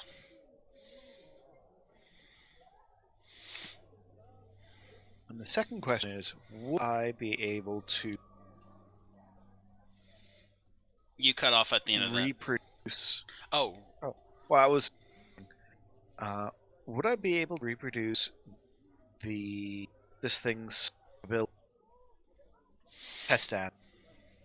Not at Say if I want to make a second. Not at this stage with your level of knowledge. You could pass it on to other people and see if higher ups with more access to more advanced technology would be able to integrate it into a Karasis. But at your current level, you can't really foster that genetic mutation horror, whatever it was that gave it that psychic power. Not effectively, not long term, and not without severe negative consequences. Okay, but a useful. It's definitely information, and you record the information on the brain structure and how it functions and stuff like that for future notes. Alright, so that's your research. What else did you want to do? You said the other one was private? The other one is more private. Yeah. So, Rail is take advantage of some spells and abilities that he hasn't used. And that lovely what's it called? Oh, it's good many fashion. And he's going to go out into the library and the city in and see if he can dredge up any information of who exactly Rybald was. Okay. You're doing this on your own. So I'm going to treat this as another research. I will let you have access to a fairly decent library, so I'll go ahead and give you a +2 from that. If you want to spend additional gold on research materials, I will let you get another +1 to your roll for every 100 gold piece spent.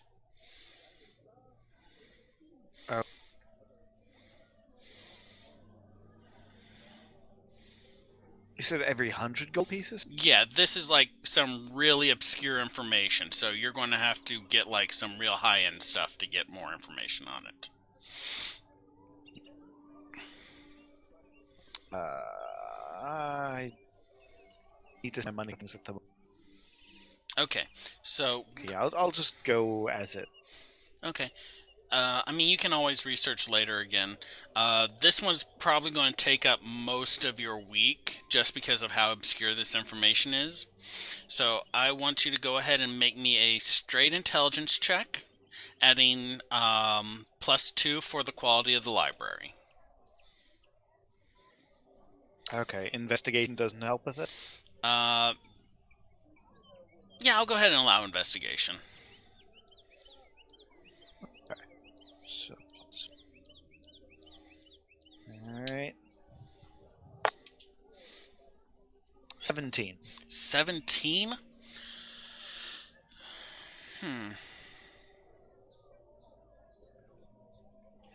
Okay.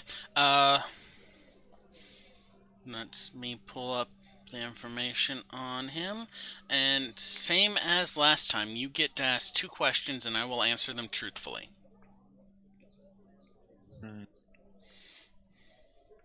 Okay.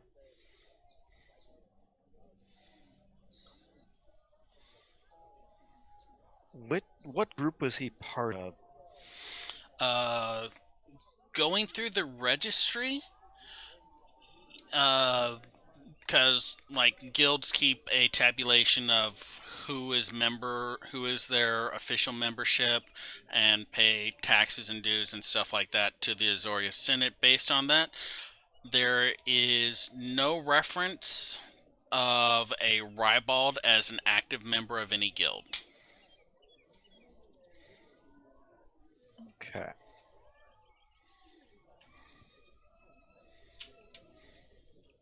And is there any way I can find out?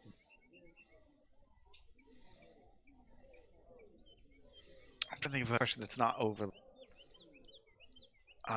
Basically, who?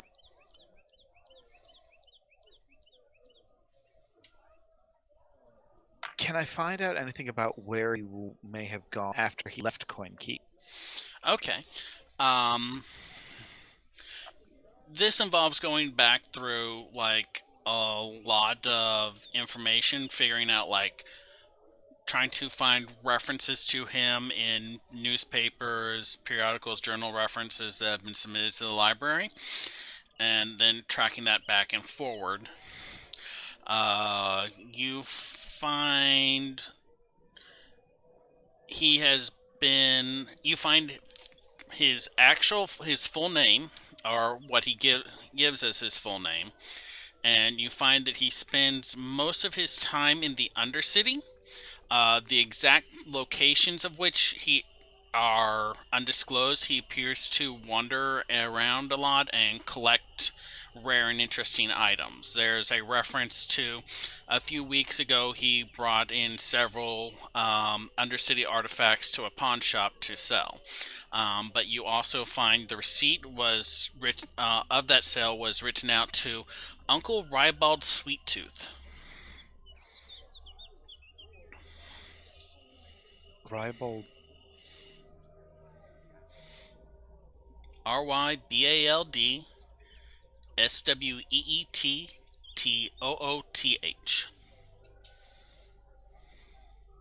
Okay.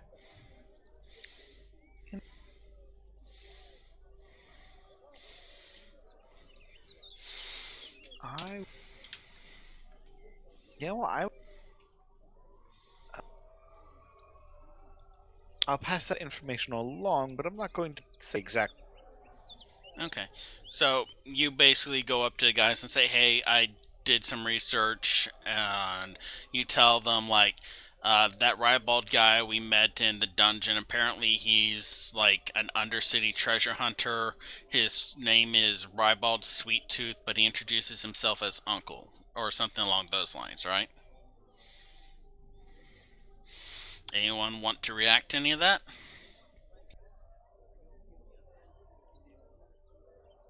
He checks to see if we've heard anything before.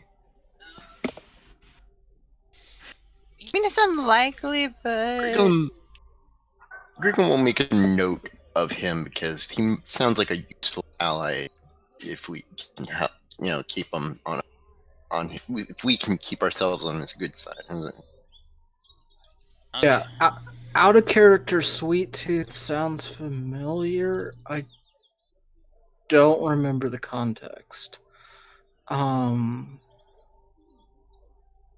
I make a history check or something? I'll let both of y'all make a history check. Ingrid, make yours with advantage since you're actually a resident and know several people from the Undercity.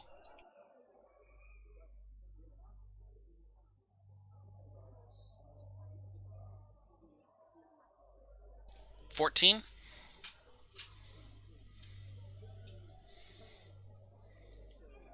15. 15? Neither of y'all have heard of him that specifically. Y'all have heard of a person showing up about 75 years ago, starting just after like the Decamillennial celebration and the breaking of the first guild pact, uh, working the Undercity area as a kind of treasure hunter, guide, broker, and rumors of Uncle Sweettooth have circulated for years, but no one's ever like met him directly. It's always been I have a friend who has a friend who went to see Uncle Sweettooth and got this problem taken care of and stuff like that. He's kind of a undercity rumor that never has been confirmed. Okay, is he hey, played we by met an Harrison urban Ford? myth. One at a time. Let's start with I guess we got Ingrid's out. Go ahead. What were you going to say, Faradir? I was saying, would he be played by Harrison Ford in a movie? I mean, he was very like fancy mustache, mutton chops, top hat. So, Yeah. mm, Sorry, you said this was 75 years after the breaking of the Guild Pact? 75 years ago, after the breaking of the guild pact. Oh, What okay. happened was 75 years ago, and this is like you don't remember this. Some of y'all may have heard about this. None of y'all were alive then, or none of y'all are aware of being alive then. 75 years ago, the original guild pact was broken during the Decamillennial celebration when a Boros officer arrested the leader of the Demir of House Demir, revealing its existence to the public, which broke the laws of the guild pact, causing the whole thing to become null and void. Then, over the past, the next 75 some odd years, society broke down.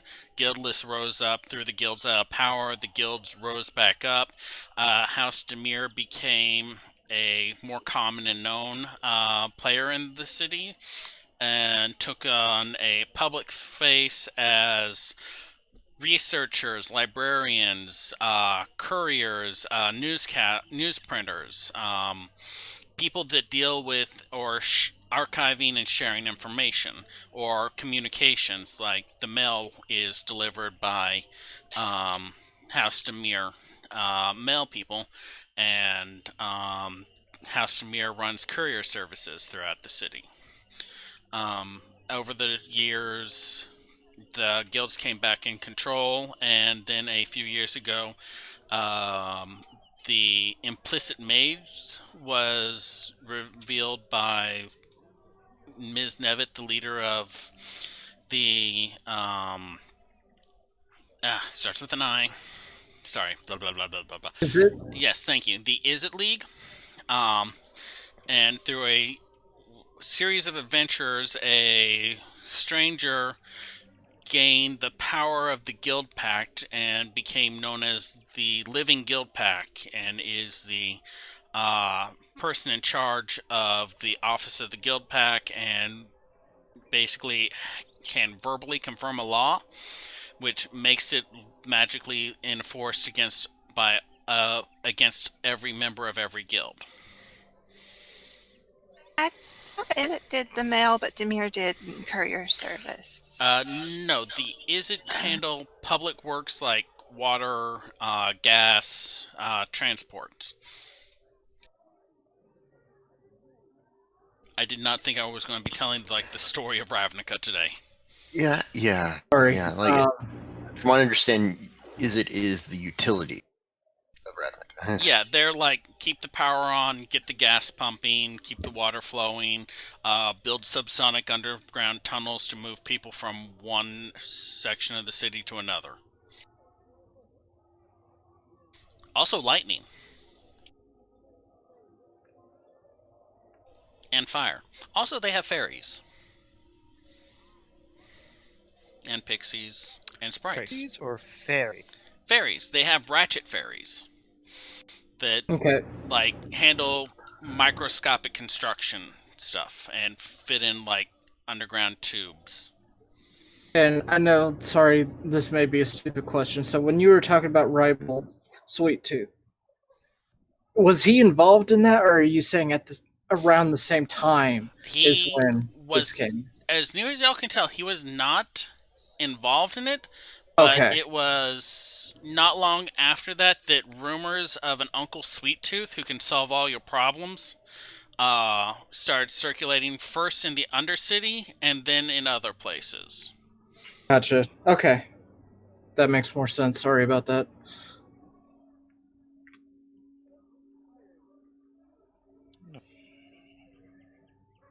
Alright, so Rel, I think that was everything that you wanted to get done? That was everything. If anyone has any spare days and wants to try to sell some of our knickknacks, they can get with Ingrid. I think I have spare time, but you would probably need to be the one trying to actually do the talking. Be your bodyguard. So, are you looking to go and pawn some things? Or, are you finding, a merchant seller or a consignment place? Well, I'd probably just bring it up that we have sold stuff, but I already used my downtime days. So it'd be if anyone else had 3 days and they wanted to, I would hand them the stuff. Well, feel free to bring it up.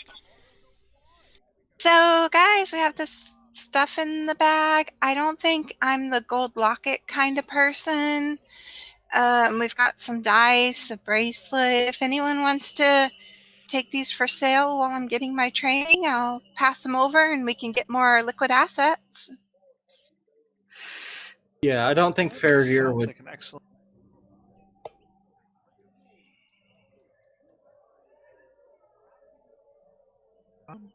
I could also stand. Do a little. It's fast shopping. I probably just grabbed some more nutrient bars on my way back up. But I'll post the items in our chat, and I'll just kind of briefly go over them. All right, that sounds good. For those who can't see it, we actually have a little sub-chat running where we share, little jokes and comments and, are you there? Why can't I see you moving? Faradir, are you dead? Did you disconnect? Please blink. Actually, that's a good point. I'm going to also put them in the Twitch chat because we might as well. Okay, hey, you guys get a nice little peek at the inventory sheet. So I think that's the main things. I told them that I'm learning Jewelcraft right now, so I don't know if they want to sell the gems yet or maybe work on them later. We have more gems too, but I think all these things are definitely stuff we could probably part with. We also have an unknown potion, but I figure you don't necessarily want to get rid of that till we know what it is. Yeah. I mean, we probably could sell it better if we knew what it was, rather than just be like, it's a potion of hair growth. I mean, looking at the potion, it's like bands of like brown, silver, gray, very rock-like texture, and when you shake it, even though like the layers like shift around, they don't mix. They stay separate the entire time. I may have lost Merle.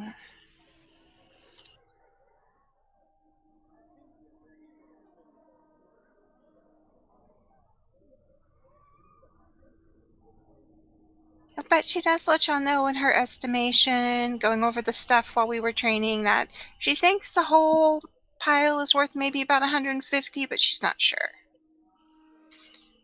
Okay, are you back, Meryl?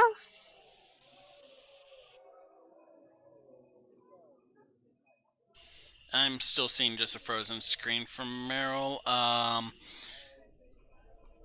Rail has a shopping list of chalk, rope, a healer's kit, a hand crossbow, and short sword. You can get most of those at the general goods place, like your local sprawl mart sort of place. You go there and it's like, hey, do you have this? Yes. Do you have this? Yes. Do you have this? Hold on. And then he runs across the street and grabs something from someone else and then sells it to you at a markup. Yeah. Also worth noting with the short sword. I don't know if that's from Meryl specifically, but remember we are getting things like short swords at the business, so maybe we should just Yeah. hold off on that. The weapons racks have two short swords. Sorry, there's two weapon racks. They each have a bow and 10 arrows, two short swords, two long swords, and two daggers. Just as a general, I need to grab this. They are the property of the company, and they are expected to be returned in working good condition. If I can get the list from you later, I'll just track it on the document along with the Horde inventory as a separate category. And I can't see or hear you, Meryl. Yeah, I still can't see or hear you either. It's getting kind of close to the end of it anyway. Oh, one. Oh, okay. There we. Hey, I see you, Meryl. Say Hey. something. Okay. Hey, I can figured out hear what you. the problem was. Oh wow, I can actually Okay, hear sorry you. about that. Like this whole time you've been Well, like, For I now. digital cannot do the search, but now and I My was having to computer like doesn't seem to like Twitch that much. I was having to like Um, Jane Goodall through some of that. Wait, is that the right one? Anyway, Yeah, doing good. yeah. Okay, so who's Ingrid approaching about doing the shopping and getting rid of the stuff? I think since Rail expressed more interest and Fairdeer kind of mumbled something under his breath and looked at the floor, that she'll go ahead and approach Rail, but Fairdeer could probably go with them if he needed anything. But she gives him the list. She says, in her opinion, it's maybe about 150 gold worth of stuff. And we kind of go over. There's some stuff on the weapons rack. You could probably grab some weapons for now, or we could replace them for later, or we could change out what we stock. Maybe you don't need to get the short sword yet. And I think Fairdeer wanted a short sword and a dagger. Yeah, I guess my other question is that since things like common things like short swords, daggers, arrows, we're probably going to realistically need a steady supply of.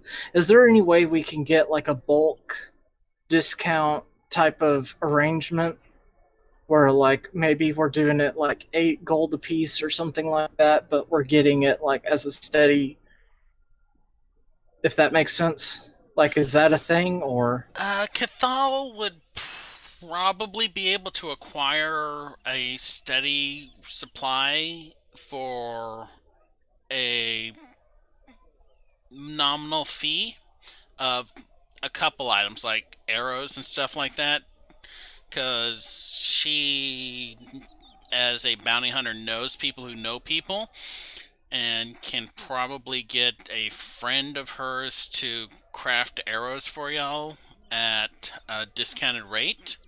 It's Yeah. not necessarily going to be great arrows, but she'll definitely be able to, like, here's a bucket of arrows. By the way, you need to give me 5 gold, and I need you to go show up at this kid's party and like break the tables.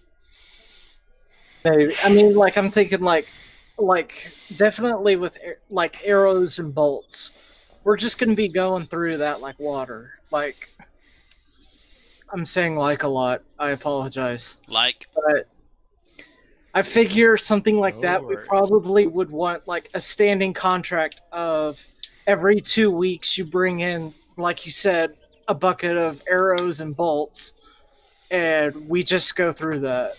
get all kind of like, I understand what you mean. I'll talk to some people and get you a cost. Not making any promises, buddy, but I'll talk to some people. Okay. So, when Ingrid moves in near the end, she's like dragging her kind of mended and tied on the whole scorched bag, and with some Golgari ration bars in it that she just throws in the cabinet. So we do have a few of those on hand. You kind of hoard them and take them from the rot farm, as I remember. So I'm going to say you can probably get your hands on 5 rations a week, and these are basically processed mushroom bars that like can be crumbled like into powder or bits and fried and cooked down, so they can be used in a variety of ways. But I'll say you can generally, from your other jobs, steal about 5 days worth of food every other week. Yeah, for the most part, we get our lifestyle expenses taken over by being here, but I just bring a few. So when we're heading out the door, if no one's packed, we have some extras. Plus, she's a little food insecure. Yeah. So Ingrid liked bringing them in. She like cleaned out her old locker area and had a few stashed there and brought those in. Probably when you were doing this is when Maine gave you the spore pouch, which I will add to your inventory later. Yeah, can I take enough personally to bring my rations back up to 10 days? Like, does Uh, anybody have any sort of disagreement with that? They're more going out the door. Like it only brought like 5 days in, is what he's saying. Ah, So, okay. so I guess next thing is the shopping trip. So Ingrid, sorts through and pulls out all the little mismatched items, rubs some dust off them, and hands them over to Rail. All right. Let's see what we can get for the. Okay, so Rail, you're heading to like just a pawnbroker or someone that you can sell random shit to that you don't want back. I know a. Who knows? You're starting to break up a little again. Okay, is anyone coming with you? I'll go. Okay, so Rail and Fairdeer, anyone else? Griggum? Okay. To do what again? He's like, They're visiting a store, selling stuff, maybe buying some stuff. I'll pass this time. He's like, Alrighty. And Ingrid just asked for 2 new sacks while they're there because they're cheap and hers is kind of worn, so she's going to toss it. Kind of worn. That thing has seen better days. Okay, so Rail Fairdeer. Let's see here now. Y'all are heading out and finding a pawn shop. A quick look around. Go ahead and roll me an investigation. Whoever is helming this search for like someplace to offload stuff that you got. I guess that. With advantage, If you want to possibly. help. Yes, If you want to help, you have to say you want to help. Cool. I want to help. So, are you helping? Yeah. So roll with advantage.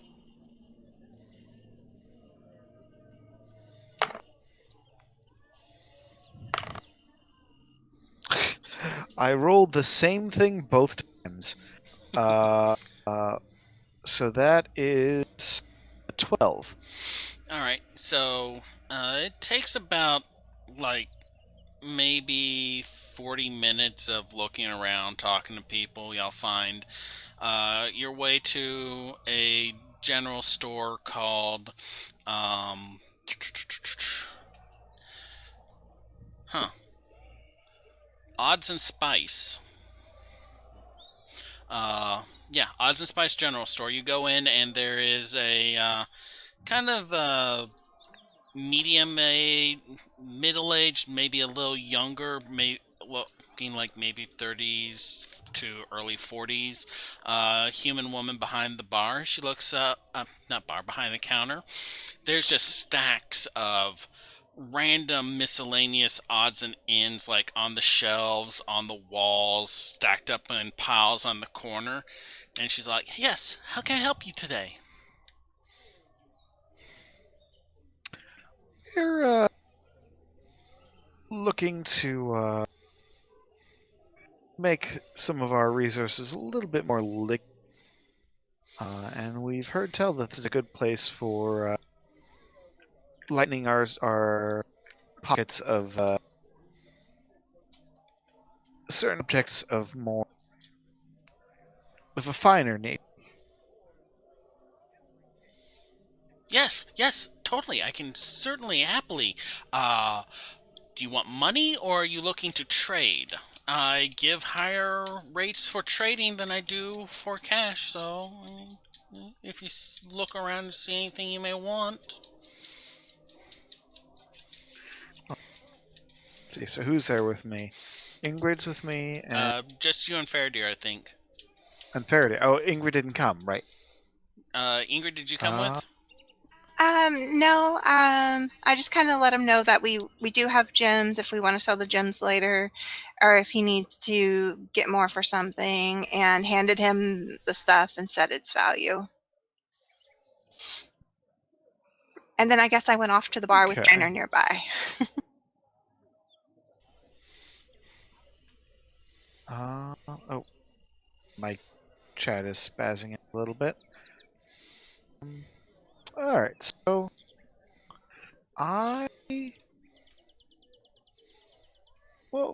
unfortunately, much as I'd like to trade in for your wonderful, I do need to bring Moses back to my friends and colleagues. But yeah, so Rail's going to show off the statuette, all of the stuff that Ingrid laid out. The bone statuettes, the bone dice, the bracelet, and the... Okay, she kind of takes each one over, looks over, scratches, sniffs the bone. It's like, this is human. Sets it Only down the finest material. and kind of nudges it a little way. Does the same with the dice. Takes out like a little it's one of those monocles. Looks at like the gold. Takes like a little. It looks like a piece of chalk. Rubs the bracelet and the locket on it, and the chalk leaves a gold mark on it. So, yeah, that's real.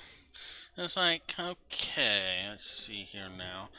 So, and that, and that. I'll give you 100 gold for the lot.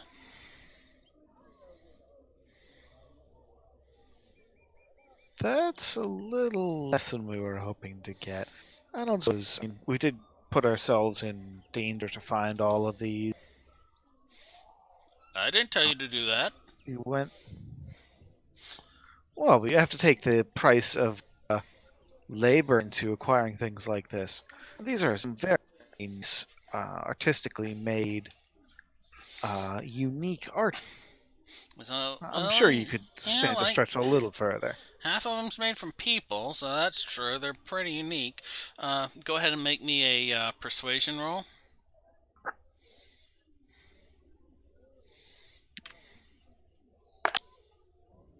That's a 14. Question. Sorry. So, in terms of assisting, what are the requisites of that? Like, do you need like proficiency in it? You have to be able to make the roll yourself, not necessarily with proficiency, but you have to be able to make that roll, and you have to actually do something to help. Okay. So, like, if I say that Mike Faradir is trying to like backing up Rail's story and trying to convince her, would he be able to roll with advantage? Like telling, like, we found this in this place, doing this, like trying to hype them up and make them impressive. Yes. Exactly. Yeah. If you do that, I will let him roll with advantage. So do it then. You gotta really say stuff. Oh, So roll. so yeah, like he said, we had to go. Sorry. It's okay. I'm just having fun with you. Yeah. Go ahead and roll with advantage. Okay. So roll and make a second roll. Okay, so that's an 18. 18. Persuade. Wait, sorry, 19. 19. Persuade. Yes. She looks him over and so, tell you what, you write it up, the story, like how y'all found each of these things, where you found them, something like that I can display along with them, sign it as like a certificate of authenticity that like a real adventurer found this in an actual Undercity dungeon, and I'll go ahead and take the lot off your hands for 135.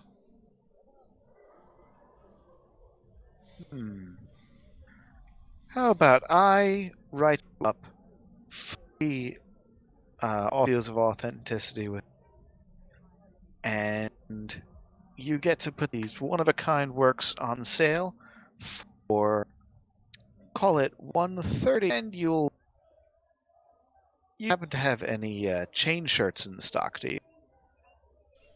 Like your size, I'm assuming. Or do you not like for a goblin or anything? Yes. No, my size. I think. So you. Yeah, I may have something. She goes in the back and looks around, and she comes back after a little bit with. It's an older chain shirt. It's got like some rust at the edges. She lays it on the counter, and it's like, Oh. Let's see here now. So in that case, so all of that for, call it 130, and I'll swap the actual armor worn into this Undercity dungeon for that. She looks if you polish it up a bit. She looks it over and says, well, I mean, this is genuine Boros armor. Like, a veteran came in and sold me this sword. I'd hate to break up this set, but I mean, if you're providing the armor that you wore too, and doing this as like a set piece, I mean, adventure stuff, like the stuff that comes out of the Undercities, that's selling pretty hot right now. You do me up the certificate of authenticity for that as well, and I think I can do that. Quick question. Sounds like a bargain. So, what would be the check to make, like, while he's doing this discussion, I'm probably going to be testing the chain shirt to make sure it's not like made out of like the cheap aluminum or something. Just so, what kind of check would that be? Go ahead and make me an investigation roll. Okay. Okay, that's 14. Sorry, one quick. 15. 15? Yeah. You kind of take a dagger and like a few times. It's like the metal stops it. Yeah. so it's not like It's not plastic it's or not, yeah. Yeah, just making sure it's not an obvious fraud. Like, Yeah, I mean, there's no like Boros insignia or anything like that on it. It looks just like a chain shirt, but I mean, you stabbed it and it didn't.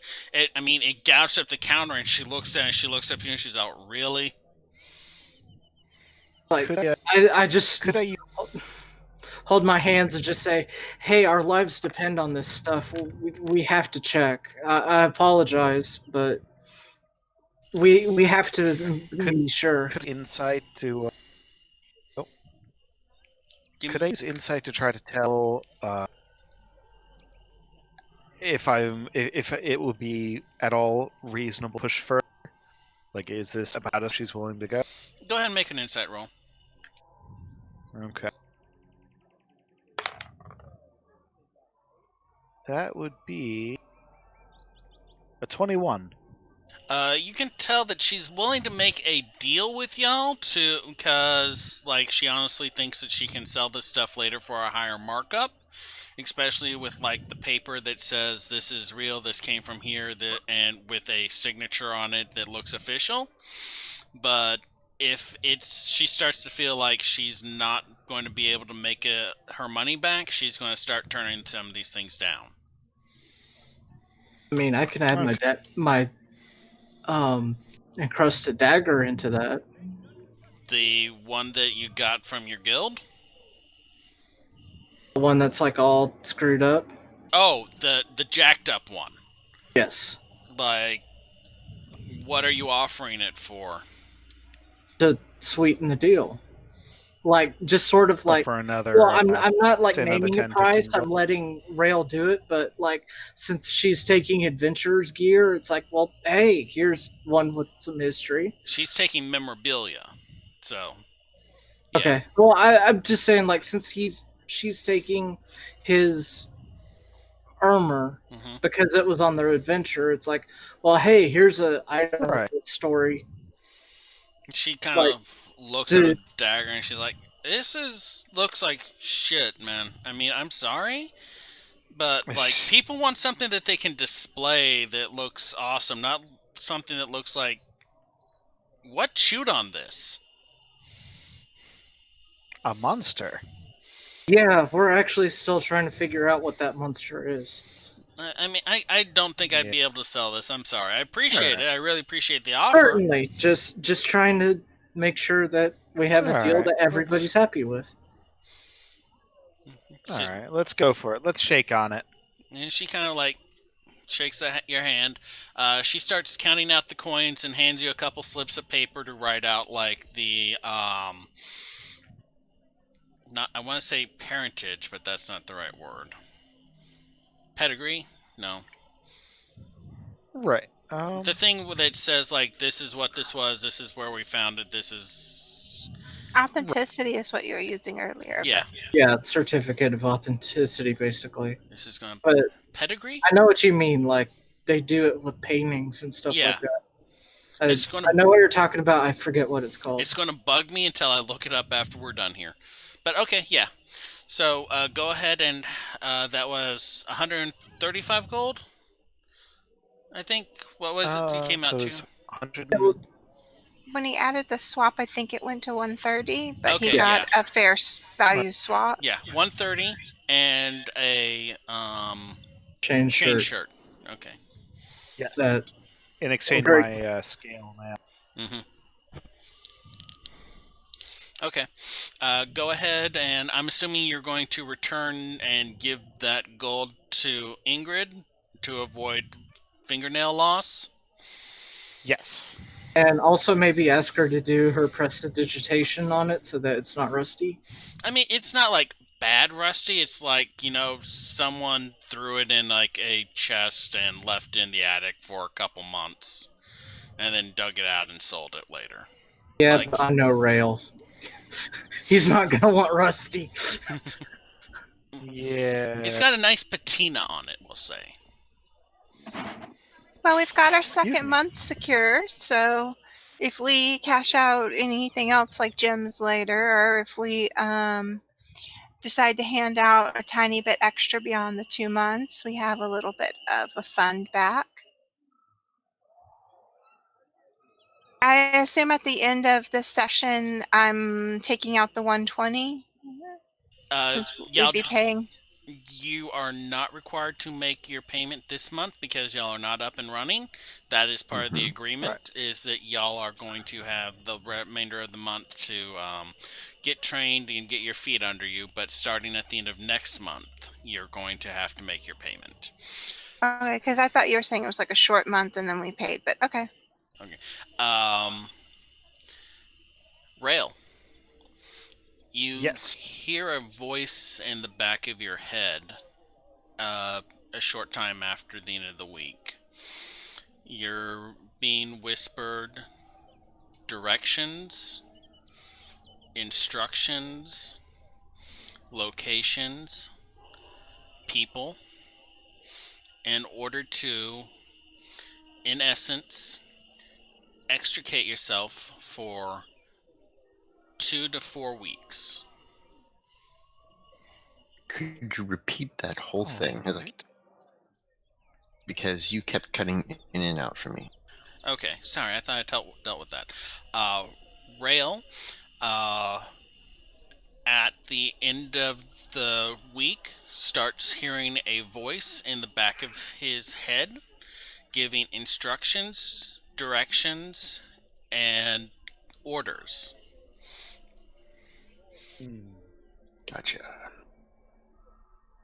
Well, I'm afraid I'm being called away on a longer term project. Duty calls, right, Faraday? I'm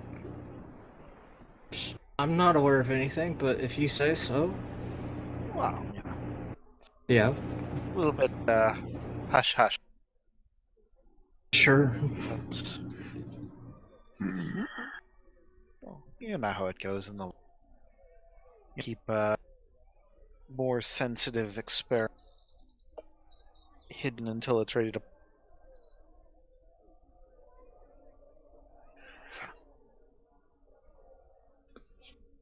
But This is. I'll be in. Hopefully, this won't take too. Oh, I know what this is. Actually, can I roll like a could I do like a passive like perception or something to see if like I notice something's off with Rail? Go ahead and make a perception roll. Or actually, I think this would be more of an Insight. I think? insight. Yeah, Insight? yeah. This feels more insight. I feel like if he's telling all of us that we wouldn't, that I wouldn't necessarily make a roll since I haven't known him as long. Yeah, that's what I mean is that like it's sort of like I'm a little more familiar with Simic and whether and kind of him. That's would going to that be against a my discretion? 25 insight. 25? Okay. Yes, I rolled a natural 20. Rail, my. can I have you roll me deception, please? Or persuasion, whichever you choose. Don't tell us which one, just tell us the results. Okay. My result is not a 28. Okay. Not Okay. 25, but Not 26. It's a 25. 4! No. Okay, so, Faradir.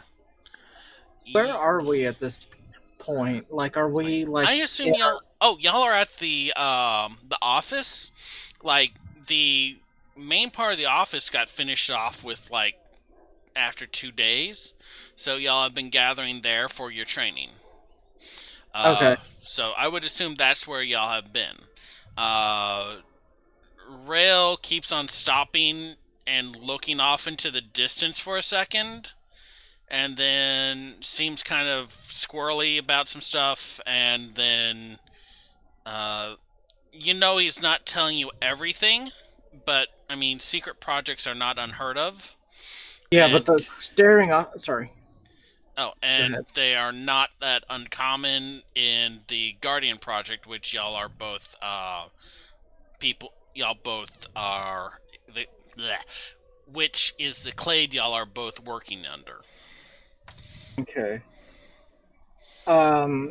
Assuming that I got the insight check right, I guess at this point, like Arcana, to see if he's under, like with the insight, I'm assuming like, okay, he's being secretive. That's not necessarily new, but looking off and just being like, that kind of is. So I'm wondering, can I do an Arcana check to recognize that okay, something magical is going on, and I'm aware that there's a history of bad magical things happening.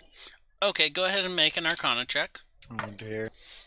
Okay, that's going to be a like I want to say 23. Let me Why do I keep on rolling? 20 or sorry, 19 19. Arcana. Basically to see if he's still under the effects of a curse, that sort of thing. He does not seem to be under the effects of a curse or anything like that. Okay. I guess we're not going to get time to do our interviews this time, though. We'll do it next week. Oh, shoot. Sorry you're not going to be able to be here for it, Meryl. But That's let's how go ahead. things play out. Yeah, let's go ahead and call the game here at this point, so Meryl can get ready a little bit early to head out. Demage, Tux, and Zizva, are y'all still good for hanging around for a little bit to do some questions and answers? Yeah. Yeah, and before Rail heads out, does he have any vote on our skilled hire? What skill? I mean, I was thinking that there's a couple people interested in armor. We get an armor crafter, but then, we could also get someone for history, for research, or something like that. But well, y'all can I think fire we're and all right hire on research. yeah, I mean, y'all can fire and hire interns at your leisure. They're paid out of your monthly cost. So basically, if you want to hire an armor smith for a week to make people armor, that's fine. If you want to hire a researcher to do research for y'all, the next week y'all can. We'll do the interviews next week with the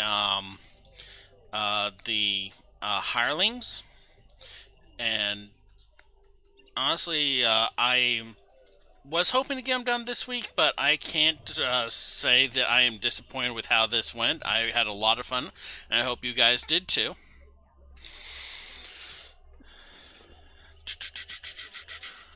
Yeah, I think that's about it.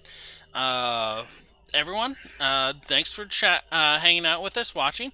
We're going to be doing a Q&A for a little bit after this, so basically just post your questions in the chat.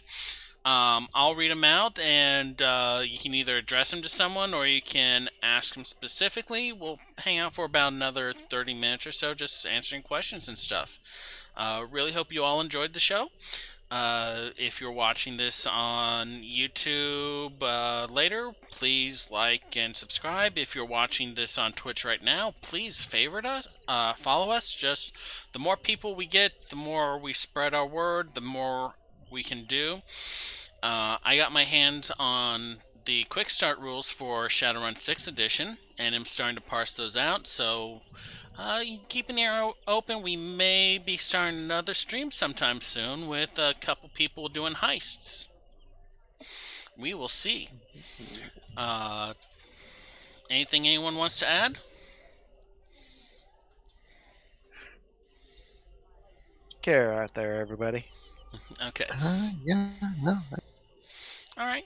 See you around now. Like, Yep. I can't wait for these questions. Stay in touch. Let us know how everything is going. Meryl is pulling an Ashley Johnson and won't be here for a few weeks. But Meryl's Rail is doing stuff, and things are happening. Things are always happening. All right, so we're going to go to But intermission. considering my sorry, Oh, go ahead. was going to say, and considering my background, I have a strong suspicion I know what that is. It's like, Uh, okay, so I'm going to take us to intermission real quick, or we'll be right back screen so I can go and grab another drink because I've been talking for like 3 hours, give or take. And then we will be back in about 10 minutes to answer questions. And maybe we can all pick one ourselves to get us started. Yeah. And I mean, if there's something that anyone wants to talk about while we're waiting for people to type in a question, that's fine too. Let's go ahead and take that quick break real quick real though. quick real break. Quick real break. Just don't break rail. Okay. Later, all. Take care. Bye, Meryl. Thanks for stopping in.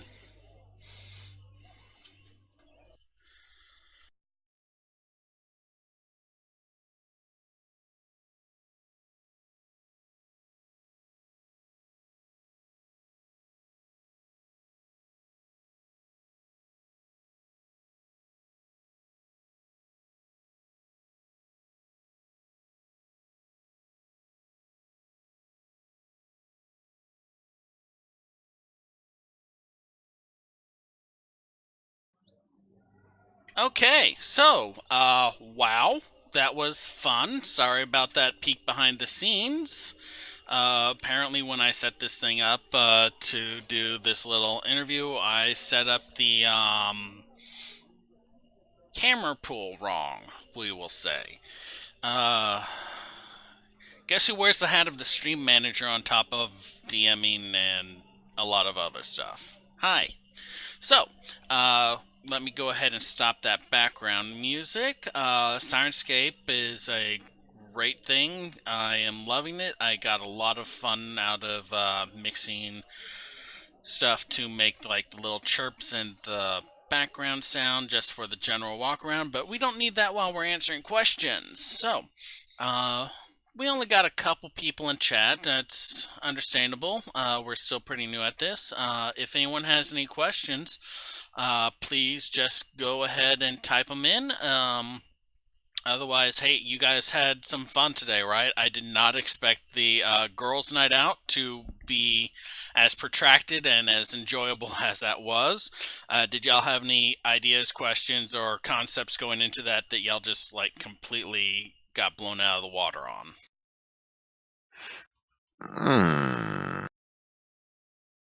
That's a tough one to answer, really, for myself. It's like, I thought my Guildhall Tuts? content was chattier. Yeah. But then again, I'm part of the Selesnya Enclave, and they're pretty much, it's like, be one with nature.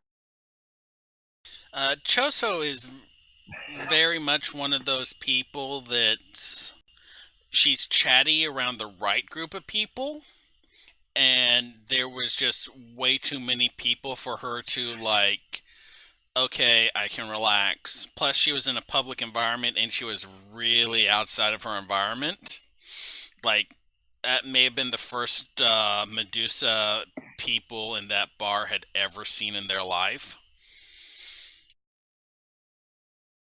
Yeah, that makes sense. Though I hope that she at least had a little fun. She looked like she liked Fairdeer until he acted all weird and then started ignoring her.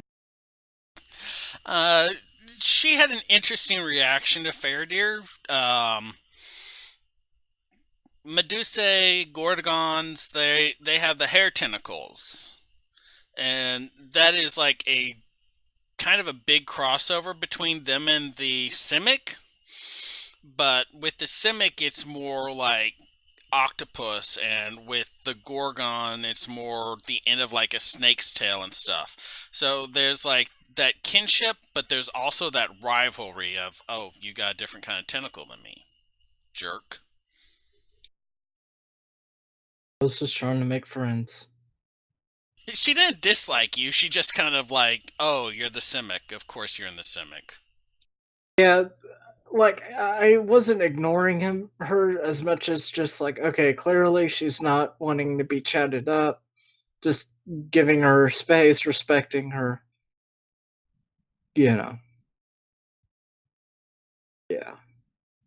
And we might have met one of Grigham's past bosses that he can't remember or something. Some shadow puppet No. pulling the strings on his jobs. Mm, yeah, this is for me to know and you guys to find out. It's like DM hints have says been what? dropped throughout this entire episode, so There was a lot of background stuff happening in this episode. Like, both stuff actually happening in the background and stuff based on y'all's background.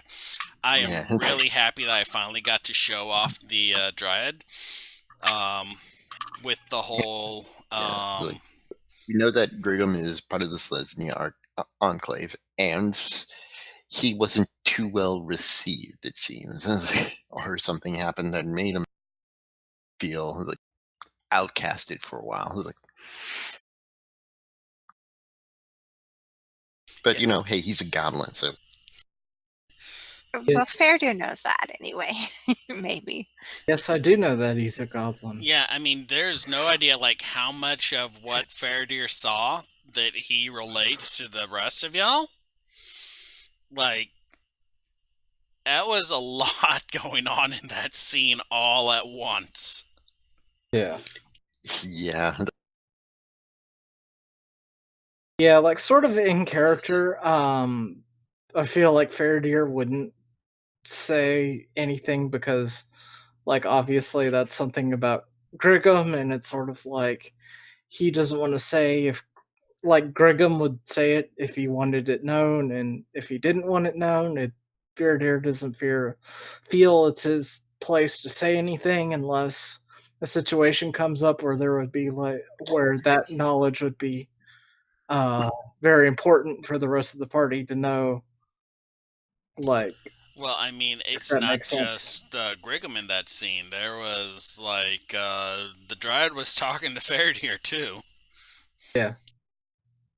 Again, like at this point, it's not that he wants to hide it, but just sort of like he feels like he doesn't. He's not just going to volunteer the No. information unless a very good reason presents itself. Yeah, it feels like both Faradir and Griggum are operating under. It's like, you don't ask, I don't tell. Yeah, exactly. That's kind of why I thought like Faradir like going along. It kind of in some ways makes kind of sense because it's just sort of like See, I was actually very like, oh, they would be able to sense everything that they had known previously about what happened. It's like, because Faradir has no memory of anything prior to like 2 years ago when he woke up in the Guardian project. And like most of the information he's gotten has been either contradictory with each other, like one person will tell him one thing and another person will tell him something that completely contradicts that, or just non-responsive at all. So Faradir's history is a mystery. Oh, hey, I like that. And we have another title for this video. No. And we don't know if that wrongness was physical, mental, some scourge on your soul. Who knows? I mean, the Guardian project is kind of like, wow, that can be a little disturbing. Yeah.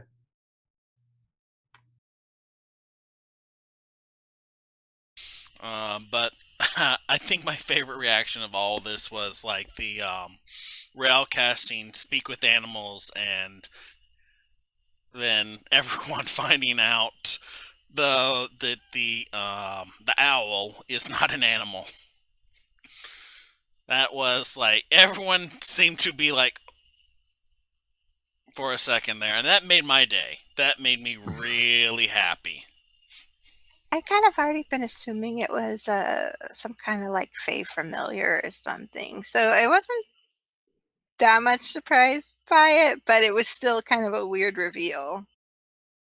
That is not how I expected it to get revealed, like what the owl is, or that the owl isn't normal. Like, y'all haven't had it revealed what it is, and if y'all pursue it with Chi, y'all may. Who knows? Chi is a very interesting character. I designed her to be, like, kind of almost an inverse of Ingrid's dynamic, where she's very, I have this job, and I am going to do it to the best of my ability, and I am going to be extremely happy and chipper as much as I can be. That sounds just like Ingrid. Two heads of a coin. You may notice a lot of coin and similar symbology. That may just be a minor obsession on my point. I mean, who knows? Everyone, what's that saying? Be honest to your influences. CoinKeep was inspired by Hmm. Memento. Ah.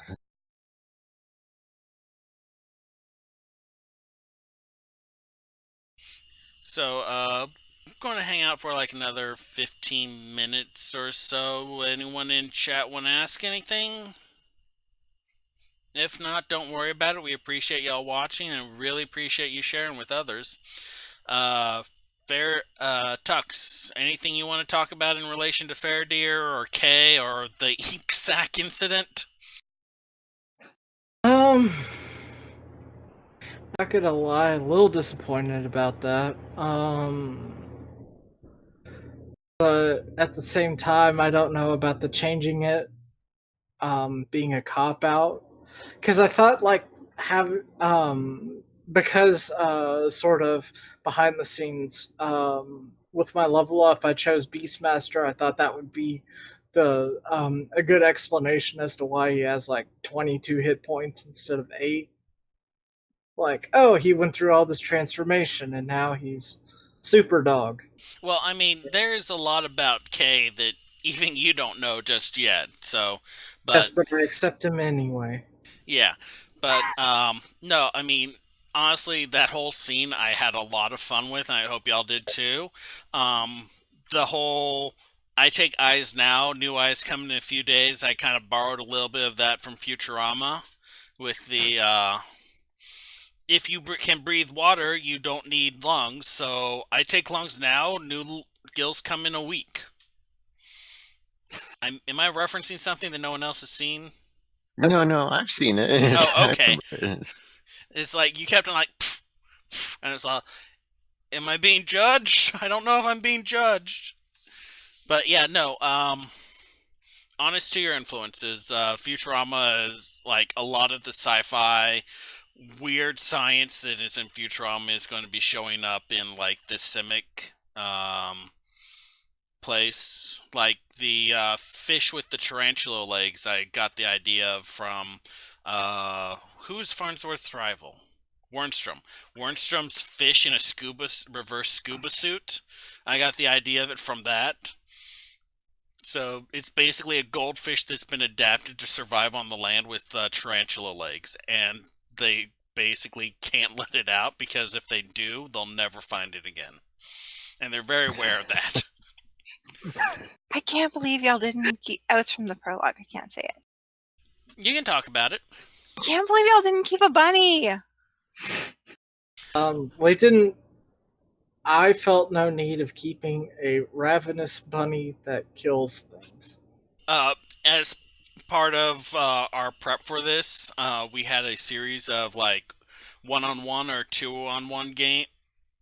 That sounded bad. We had a series of one-shots, and during Meryl and Tux's one-shot, since they were both in the Simic, they were sent on a mission to find an escaped lab animal, which turned out to be a bunny that had been hybridized with troll, minotaur, and other DNA that had escaped into the Rust Belt.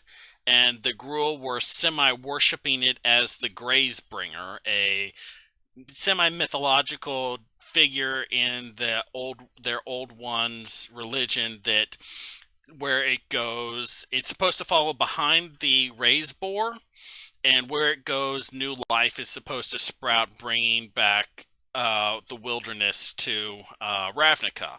Is the mythology behind that?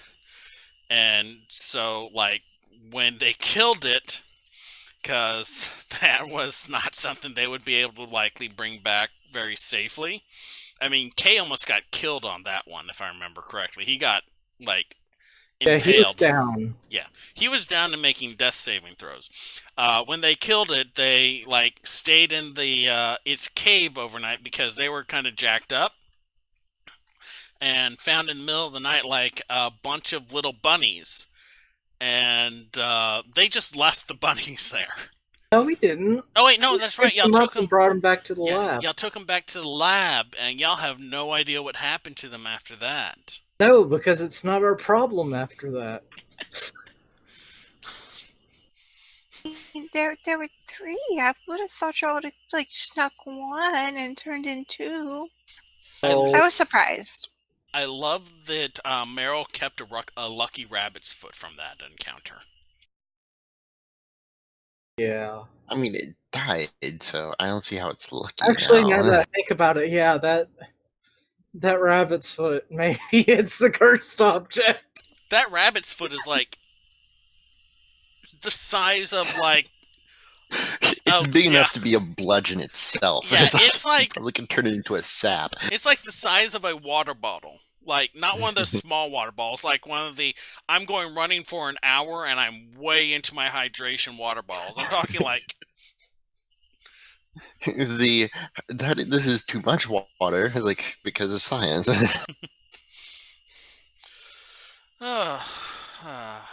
let's see here. But let's see here. We talked about Ingrid's girls' night with the boys. Let's see. We talked about. I was worried. I was wondering about that too. I was like, it's a girls' night, but you're inviting the guys. I Okay. also invited our boss that was in the room for the like our manager, like that manages the staff office. She's not really our Cathal. boss. Yeah. I also invited her at the same time. So Yeah, Rose. I rolled, and I was like, okay, 30% chance Rosefury would be actually down for this, but may try and pick a fight. And I rolled percentage, and I rolled 36 or 37, like just barely outside the like it'll happen. And it's like, oh, I wanted to go with and have a fight with them, because Kethel. I keep on. How do I have said her name like 6 different ways. It's Kathall, Catal, because elves, of course. Catal. I may just make it a running joke that I can't actually say the name of any of my NPCs, because I have like Karse and Cathal and like the 10 that I made up for your things, and I honestly, it'd be neat if we just had a game where we used names that everyone is familiar with. Yeah. You just have to say it, and everyone's like, "Ah, yes, that guy." Let's see here. Yeah. Where we it's might like, need a pronunciation guide. so, you have to take on And you have to take King on Richard III. Your ally is Tome George and Washington. Yeah, see, you have 2 NPCs, Tome and Brain Dan. It's like it's Tom and Brendan. Tome and Brain Dan. let me Join us. read you like Join the us. names. Where the hell are you? It's Jones. Jones. I'm going to read you the names of Ingrid's NPC list that I've actually like revealed to her, just because she's the one that I've fleshed out the most. Her roommate, who goes by Main Jabber, his full name is Jaan Meeles de Allah, and he is like a troll. And nobody wanted to meet him. Choso, Choso, is the Medusa. Cha Maredin, Chamerdin. Ziprothkaluthin Ainitath Bless you. is her crawl combat instructor, and it's spelled Xepruhianth. Thank you so much for having a crawl. And y'all have already heard the name Valura Omanara. Omara. Omarona. Omarona. This is why I take a moment to actually try to say the name out loud to myself to see how well it rolls off the tongue. It's like, Yeah. if I can't say it properly 5 times in a row, then it's scrapped. Like, I have a couple that are going to be fun for me off of the Like, NPCs. hey, if you could do some of these names without stumbling, fair play to you. I will applaud. Well, I mean, let's take a look at Grigum's NPC list. Let's see here. There's Coral. I didn't make that name up. Hairkit. Didn't make that one up. Lugar. I think that one's one I made. That's the Is It cousin. There's Galoris. Oh, right. You need me to respell that for you. Yeah. I can just put it in chat, whichever you prefer. It's Galloris, and they are known as the Bound Dryad. And honest to my inspiration, I kind of modeled the idea of like hanging upside down, twisting around to view people as GLaDOS. yeah. Let's see here. There's Vic Bloodlaw, which you really need to check in with sooner or later, because you still got that robe waiting for you. Mm-hmm. Rev, you met a couple times. Siki and M were the people you met at the underground club, and I loved that I had like they just basically moved in, hauled all the stuff up on the street, and started building an underground club there without like anyone's permission. I love the Rakdos so freaking much. That's not much different than what happened with the pump house that Ingrid lives in, though, so she couldn't necessarily hold that against him.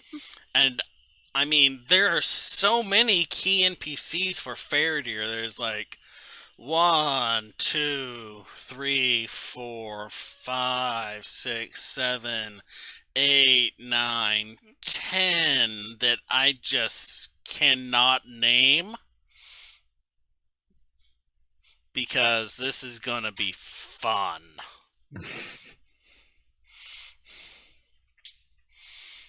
Let's see here. Who else? And Rail's not here for me to read. Rail doesn't actually have a lot. Gee, I wonder why. Yeah, no, Rail only has like 3 key NPCs. You will get a new one soon anyway for your No, you all got one. No, but for the renown being 5. Yeah, y'all got Oslo.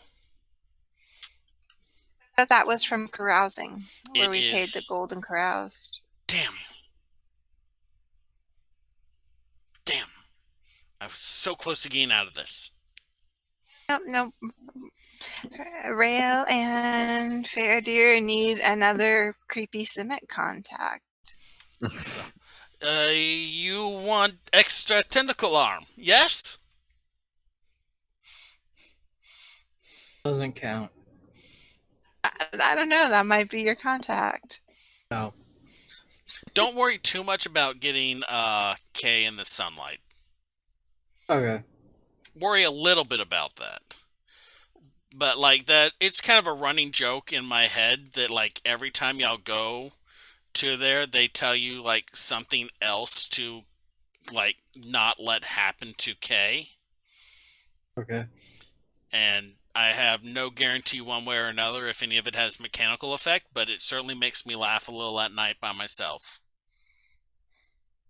Okay. You didn't ask Ingrid to write the letter about a doggy cloak, so she didn't do it, by the way. Yeah, I noticed that. Yeah. We didn't And get she around doesn't to it.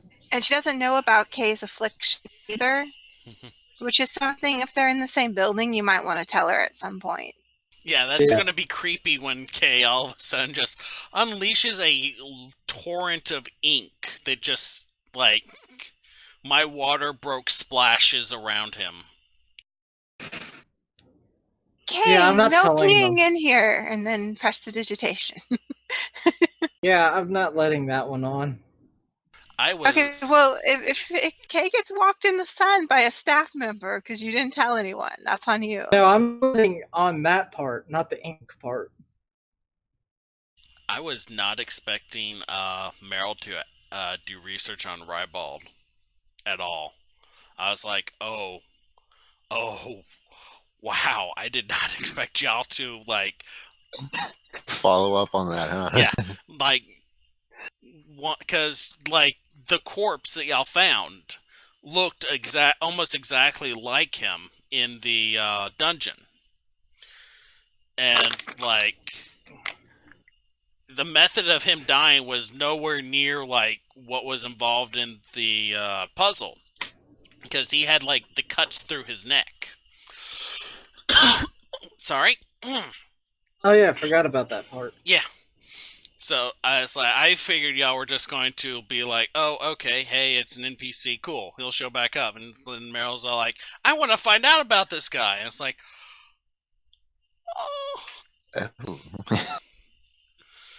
I was kind of hoping he was going to get to do like some kind of weird glowy brain psychic jar weapon. He can eventually, but that is really advanced. That's like, I'll have to look up a brain in the jar, but that is not something he would be able to do at 3rd level. That's something like maybe 5th or higher.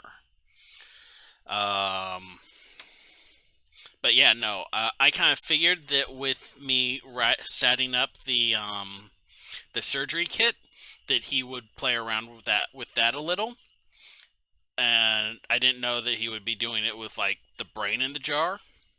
I figured that was going to be like, you know, in the bag of holding 5 years later, we're like, oh yeah, hey, we still have this thing.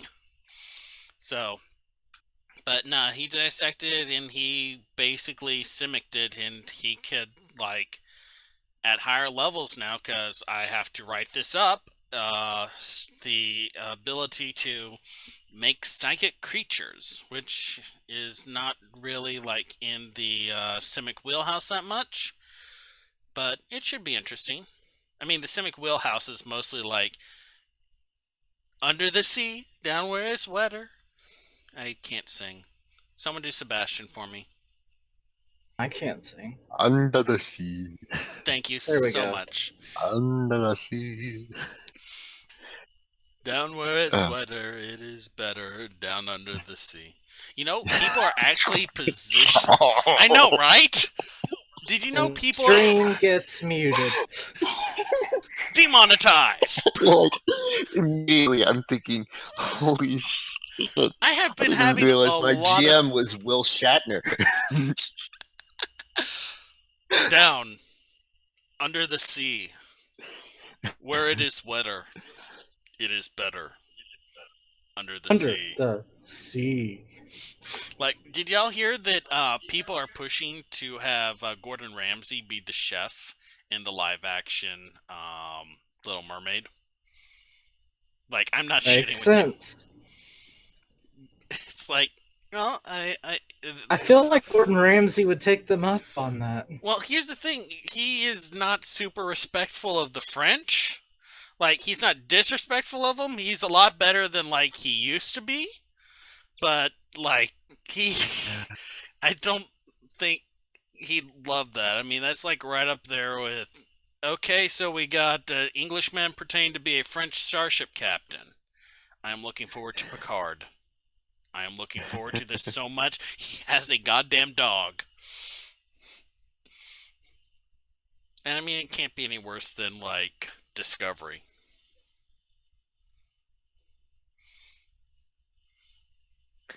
Mushroom-powered spaceship. So when he gets them actually in stock, are you going to get the underwater eyes? Oh, he was just going to take his eyes and like not doing the. Y'all didn't get his name, but he is like the one dark elf working for the Simic.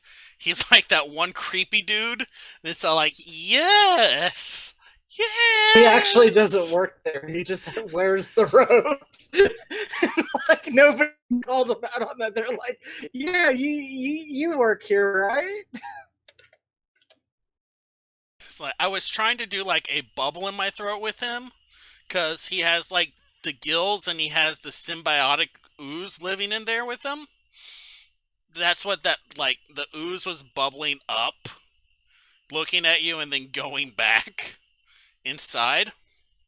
But Hmm. I couldn't get the bubbling right in my throat.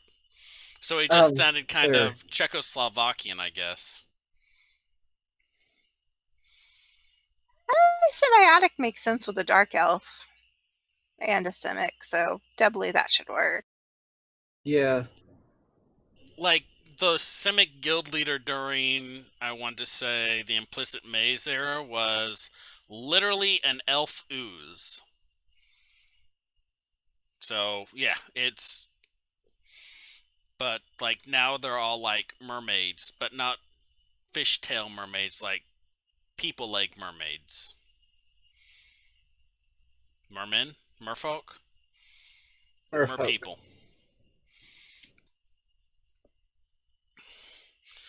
Alright, so last chance for anyone in the chat to ask us any questions. Honestly, really, I'm just trying to push our chatting number up more than anything else, because the more people we get chatting, the better our stream looks. But if anyone has any actual questions or anything like that, I'll give about like 5 more minutes. Let's bullshit a little bit more about popular culture. Sonic the Hedgehog movie. Why? They pushed it back because they can't redo the whole movie after everyone was like, "Oh my god, this thing is nightmare fuel." Yeah, they should have just they shouldn't have pushed it back. They should have just been like, "That's a bad idea. Let's not do that." Well, I mean, I love that Jim Carrey is like Robotnik, Dr. Eggman, whatever, because I feel like Yeah, yeah. But at the same time, like so many people have mentioned, like that he probably would have just ended carrying the movie, quote unquote. I saw someone do a post that's like, Jim Carrey is reporting back issues from carrying the whole damn movie. Carrying the whole movie, yeah. And I've heard things like Jim Carrey living up to his name in the Sonic movie. We saw Spider-Man Far From Home, and it was everything I wanted it to be. Like at this point, I'm just trying to figure out like where are they taking this? Are they basing this off of the Ultimate Universe or what? But that was a great movie. I enjoyed it, especially if you consider Spider-Man 3. Who wants to see Toby Keith like disco dancing? Raise your hand. Hmm? Toby Keith, the original Spider-Man, Spider-Man 3, the black Yeah, that'd be suit. great if they actually do like a sort of like the universe is collapsing on itself and all the different people that played Spider-Man together in the same movie. Crisis on Infinite Earth, Spider-Man. That would be hilarious. Penny Parker shows up in a mech at the end. It's just, it's like the end of Evangelon, where it's just like the ruined mech and Penny walking along the beach by herself. It's like, Okay. it's so dark and so perfect. Now, At I the have end, to. it just I says have to. Sony Pictures and Marvel Studios. We have your effing money now. Now, I will have to admit, it's like having read a number of the comics, and it's like I definitely liked reading Penny's like comic. It's like in particular for the part of the lead up to the first like Spider-Man crossover, interdimensional The crossover thing. It's Spider-Verse, like, yeah. Penny's yeah, was yeah. like And my the favorite thing of is that. that my thing is because you can easily see his like cameos of all other cyberpunk like Like Uh, the Ghost in the Shell and stuff. Ghost Oh man, I am so yeah, Ghost in excited the about Shell. Stuff. Sixth It's like, Edition. I am so like freaking excited all about like Sixth Edition. the moment the moment I saw some the people she was fighting being like section what was it? Section What 9. was it called? Section 9. Yeah, I was like they didn't even call them out by name, but visually you could tell Yeah. But it was no, the entire crew of Section 9. I was like, oh my. Oh. like I got my hands on the quick start rules last night, and it's like 1 a.m. I'm going through, and it's like I should sleep. I really want to figure out how spells work. I should sleep. But no, my beautiful wife said it was okay for me to go ahead and get the quick start rules digital set because it was on sale, and I love her very much. And I am going to probably be obsessing about this because, like, when I first found the free character dossier emu, I sat down and I like took it page by page, section by section. And I was like, okay, this is maybe how this works. And it's like, okay, the weapon has short, medium, long with a number next to it. That's range increments probably. And then I went down and it actually explained everything in like another paragraph. It's like, well, I feel like an idiot, but I was right. But I am definitely going to be like going, hey guys, who wants to play some Shadowrun in like a few weeks? And the best part is that this Shadowrun game will not be like, am I supposed to be running today? There's some different shifts on a couple of my favorites because, like, I liked playing a caster in Shadowrun so much because I like the different strength casting, which is something you don't really do in D&D unless there's flavor for it. But I really like the idea of, oh hey, you can cast a wall at strength 1 and essentially you have an end table by your bed, or you can, cast a wall at strength 6 and crush a car when it hits it. So like that was one of my favorite things. So I have to see how that is. I don't know if we can house roll back in some lower force for the spells, because that's actually what I'm going to miss. Not the amping it up, because they're still going to have that, but actually the lower force is what I'm going to miss the most, I think, with the revamp. Though, of course, we haven't seen the whole book. We don't know for sure. But, I mean, like, who needs to throw fireballs? I want to be able to heat up my cup of tea. yes, just like low risk real world stuff that you can do with the spells. Like that was my favorite thing with Shadowrun 5th. So, but they said they were reducing the cost of being a decker by a lot is another thing, which makes a lot of sense. Every few years the technology gets cheaper, kind of thing. So they're making the caster much more dangerous. They're making the decker so much easier to get into, both on like your dice rolls and mechanics and on the cost. So that might shift a little bit of my own priorities. So I have to admit, after re-listening to some of the Crit Squad stuff, Rigor is kind of fun sounding again. I don't know. So I'm still kind of waiting for more info on everything, though. I mean, like, I got some info on it. I can tell you, like, the spells are modular, so it's going to be a lot easier to, like, make your own. So, and that will determine, like, literally they came out and said, like, we want people to be able to make their own, and their plan is the Magic expansion book, instead of being just like a list of spells, is going to be a list of modules that you plug into the spell. So, like, fire, used on other people, healing, warm healing, and it has a warming effect when you heal people. And it's like, I was looking through it last night, I posted a couple in one of my Discord servers that I found. Like, the elemental effects are way more like involved. It's not just like, oh, you're doing fire damage, they may catch on fire. It's like, you do fire damage, and they take half of that damage continuously until they put it out. You shoot someone with electricity, even if they resist the damage and take no damage from it, they still like seize up and get a penalty to their initiative and stuff like that. So elemental is like really important. I'm I'm more dangerous for both sides now. I really like the whole spending and gaining edge mechanics. What is that? That is a loose. That's fine. All right. Sorry, I thought my chair was about to collapse under me. Ooh, wah. Down with the sickness. But yeah, Shadowrun's kind of one of my favorites. So It, as much as I love D&D 5th edition for the streamlined simplicity, I love Shadowrun for the insane crunch. Now, a couple of things. Like, I'm kind of looking forward to second edition Pathfinder. Like, since I took a look at the more recent playtest packet, and and the changes they made, and like I know a lot of people are complaining about it, but it's like, I've been through a couple of editions of different games before. It's nothing new to me. It's like, I'm honestly kind of so curious about like Gunslinger. I want to see if yeah, Gunslinger is adaptable to 5th edition because I know that there's a lot of concepts from 5th edition that they borrowed. And as much as I freaking love Matthew Mercer and worship everything he does and want him to notice me, please, senpai,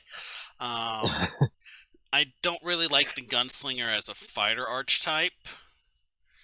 It yeah. doesn't feel right to me, but I mean, considering with the exception of mm, yeah, some of the things meant solely for guns, it's like it does feel pretty much like a fighter once you stop using guns. It's like yeah. because you've got all the proficiencies, pretty much get all the like armors as well, depending on what archetype you take. Like, but nonetheless, I was like, having said that, I would really like to see when they drop like what is it? Gun use into second edition. Like, that would be interesting. It's like they are doing a thing where with what is it? They're taking a little bit something from 5e and a little bit something from Starfinder, where they've made archetypes more universal. It's like, where Yeah, it's like, there's hey, like ones that anyone can take, right? yeah, pretty much like, hey, at these points, swap whatever you've got on this, and this level, and put this, and this instead. And it's like, and they've also treated multi-class in that same manner too. So it's like you don't get the full package, but you get like core bits of that package that you can throw into what you've got. It's like, so instead of having some sort of like either swapping, I think, how can I put it? Instead of the whole, hey, you take a few levels of this and you take a few levels of that, or simply like, hey, here's an archetype that allows you to take these things in for this particular class or whatnot. It's pretty much just like, hey, here's a feat, here's the basics of spell casting up to level 4, and then you can get another feat later down the line that adds like maybe 3 more levels. That who knows, something like that. And it's like,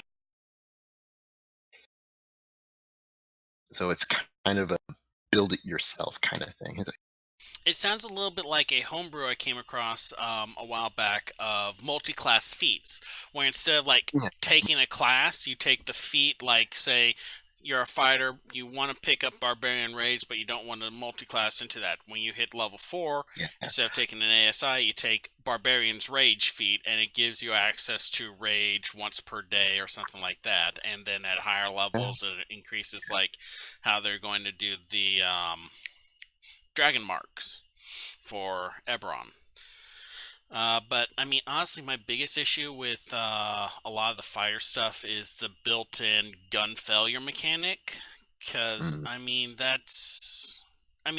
if it's like a gun that you make yourself, it's one thing. If it's a gun that you design yourself, that's another thing.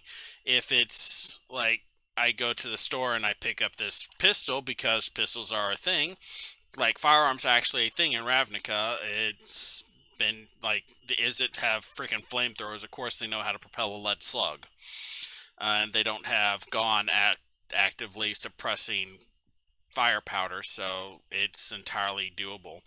Um, I like how Wizards is doing artificers as like the gunslinger class, where they're the only class that natively gets firearm proficiencies. It kind of works for them, and I like it a lot more than being the guy who can drop grit points on stuff like that. Instead, it's the person experimenting and building his own gun. I'm okay with like a failure chance and stuff like that, but I mean, once you've broken the gun like 2 or 3 times, you're just punishing the player for using a mechanic after that, and I don't like that. It's like I was telling y'all when it came to pets. I'll ask a couple times like, "Did you bring Kay with you? Did you make sure Kay's okay? Did you walk your dog today?" And then after Yeah, that, it'll yeah, stop being fun, and that's what's the point in doing something if it's not fun in a game. yeah, yeah. But I mean, like the But yeah, DMG has rules for that. Did y'all know that the DMG has freaking laser rifles in it? I was on D&D Beyond and going through the forums, and someone made a post that's like, I found an antimatter rifle under my fighter options, and it's like, one, yeah, it's in the DMG. Two, check with your DM before you take that. Here's like those situations where it's like, yeah, it'll be an awesome idea until your like DM says no. yeah, like D&D is no stranger to like what was it? To weird sci-fi sessions. And it's like Oh no, as well Lost as Laboratory of hopping, Kalwash. yeah, and like hopping over into other dimensions and whatnot. Occasionally visiting Earth, and it's like, Yeah, or some crazy alternative to Earth, and it's like California, to quote Puffin Forest. like Acquisition Incorporated actually like in character met Chris Perkins. Yeah, Had some there's some weird weird, meta in acquisitions. weird meta Wizards of the Coast that actually had gnomes as part of their hires and so on. I mean, Ravnica Which, is hey, actually. it's not the first time they did it. They have comics where they're like behind the scenes of D&D. I mean, It's like, so how does magic work? We don't know. It's like, I mean, if it was known to everyone, then we wouldn't have wizards, would we? Everyone would do it. actual wizards on the coast, yeah. But like Ravnica is actually like part of the D&D cosmetology now, and it's like I had to sit down and Meryl is like, "Well, what gods are there in Ravnica?" And it's like, well, the Orzhov worship themselves and money. The Gruul worship old gods, which are basically large, angry animals. And that's about it. So I had to be like, Selesnya have the world tree. yeah, the Matt Celestia, which is like, it's basically the world tree, but it's like really just a giant elemental.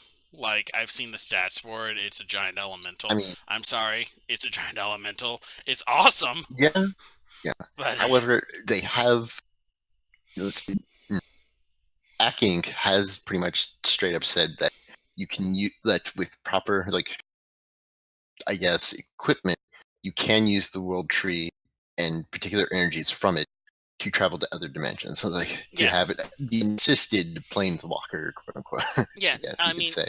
after the time spiral event or whatever it was called, planeswalkers are literally just Joe Schmo who has the ability to cast plane shift at will. Like, most of them are pretty powerful wizards because they're also functionally immortal and so have a lot of time to study magic. But Mm. yeah, they're basically natural plane shifters, and that's really like it. So I had to sit down and it's like, because they didn't cover stuff like this in the book, in the Ravnica book, and I was like, okay, so why are there no other gods? And it's like, well, Guild Pact says that the Orzhov Church is in charge of gods, and the Guild Pact is what controls literally every aspect of Ravnica. So by putting the Orzhov in charge, the Orzhov go, we worship ourselves and money, then that effectively locks out every other divine being at this point, with like a couple small exceptions that wiggle in through the cracks. Like the Boros angels are all angels created by the original Boros founder. And so there's only a set number of them, and all Boros angels are female. And all demons are descended from Rakdos.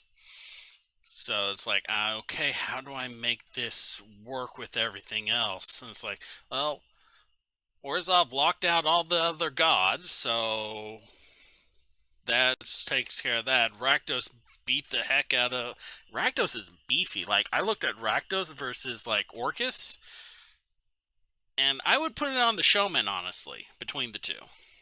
So, I can see that. And it's the same thing with, like, why aren't there dragons everywhere? It's because Ms. Nevic killed any dragon that was as smart or thought that it would be smarter than him. I kind of wish we had Meryl here to ask him about being a cleric in Ravnica. Oh, I can tell you about that. You don't actually have to worship a god as a cleric. You just have to revere a philosophy. And that's where the power comes from, is the philosophy. It's just that gods generally are an embodiment of a philosophy and guide their followers. So it's kind of a chicken or the egg situation. It's like how a paladin doesn't have to worship a god. It just has to follow its oath. And it draws its power from that oath. And really the difference between a paladin and a warlock is... one is drawing their power from their oath, and the other is drawing their power from an agreement with something. But that's just my headcanon. That's not necessarily like how it works universally. Every D&D world is different, and there's a good chance y'all may end up visiting a couple other because I have the rules for Spelljammer. Because I have a Spellhelm instructions, and I have instructions on how to build ships. And But if we can travel, we might end up running into gnomes, so I don't know if that's safe. like I said before, Ravnica is not an isolated plane anymore. Like, when the Ghost Quarter disappeared, like, that's because it got merged into, like, the Great Wheel, or whatever, the World Tree, or whatever you want to call it. There's everything else out there. There's Torai Bull, there's, Ebron, there's... Oh, what is the world of Dark Sun called again? Oh, this is gonna bug me. I wouldn't know. I just know it is Dark Sun. Yeah, I know it is Dark Sun too. It's like, if I get the stuff for it and I ever get a chance, I totally want to run a Dark Sun style Mad Max game, especially with like the vehicle rules that are coming in from Descentive into Avernus. Which I am super looking forward to because for no other reason, Abyssal Chickens. I will look forward to playing a Thrycreen again. I mean, that's basically what I'm treating the crawl as. So I grabbed the Trikeen stat. I mean, I have some stat blocks for crawl, but they're like crawl Death Speaker, and it's like that is a really powerful thing. I need just like Joe the Cricket Man who hangs out at the bar and talks to people. And Okay, well, I actually need to get going myself. yeah, I'm getting ready to head out. Stretch a little bit. I have been sitting and talking long enough. I love that shirt. Thank you. It's not inaccurate for how it is to grow up with AD&D. Anyway, hey. Surprised that text didn't mention Nim when I kind of half think that you picked Ravnica just to avoid Nim again. No, I would have been fine with Nim, honestly. My entire plan was like, we'll do a campaign in Ravnica, and when this ends, we'll do a campaign in my homebrew world. And then I found out Shadowrun 6th edition is a thing, and it's like, fuck my homebrew world! Shadowrun! But yeah, go ahead, head on out, Ruby. Thanks for sticking around, hanging out and chatting. Sorry we didn't get many questions, but appreciate like the sharing. I hope everyone in the chat enjoyed. Thanks for watching with us. Music during this was provided by Sirenscape. Like and subscribe if you're watching this on Twitter. Follow us on Twitch if you want to follow us on Twitch. Find a friend, hold them down, and make them watch an episode. Please, for me, I really appreciate it. Plus, you'll probably have fun wrestling your friend to the ground and forcing him to watch us do weird shit every now and then. I don't know, whatever makes you happy. Go be you.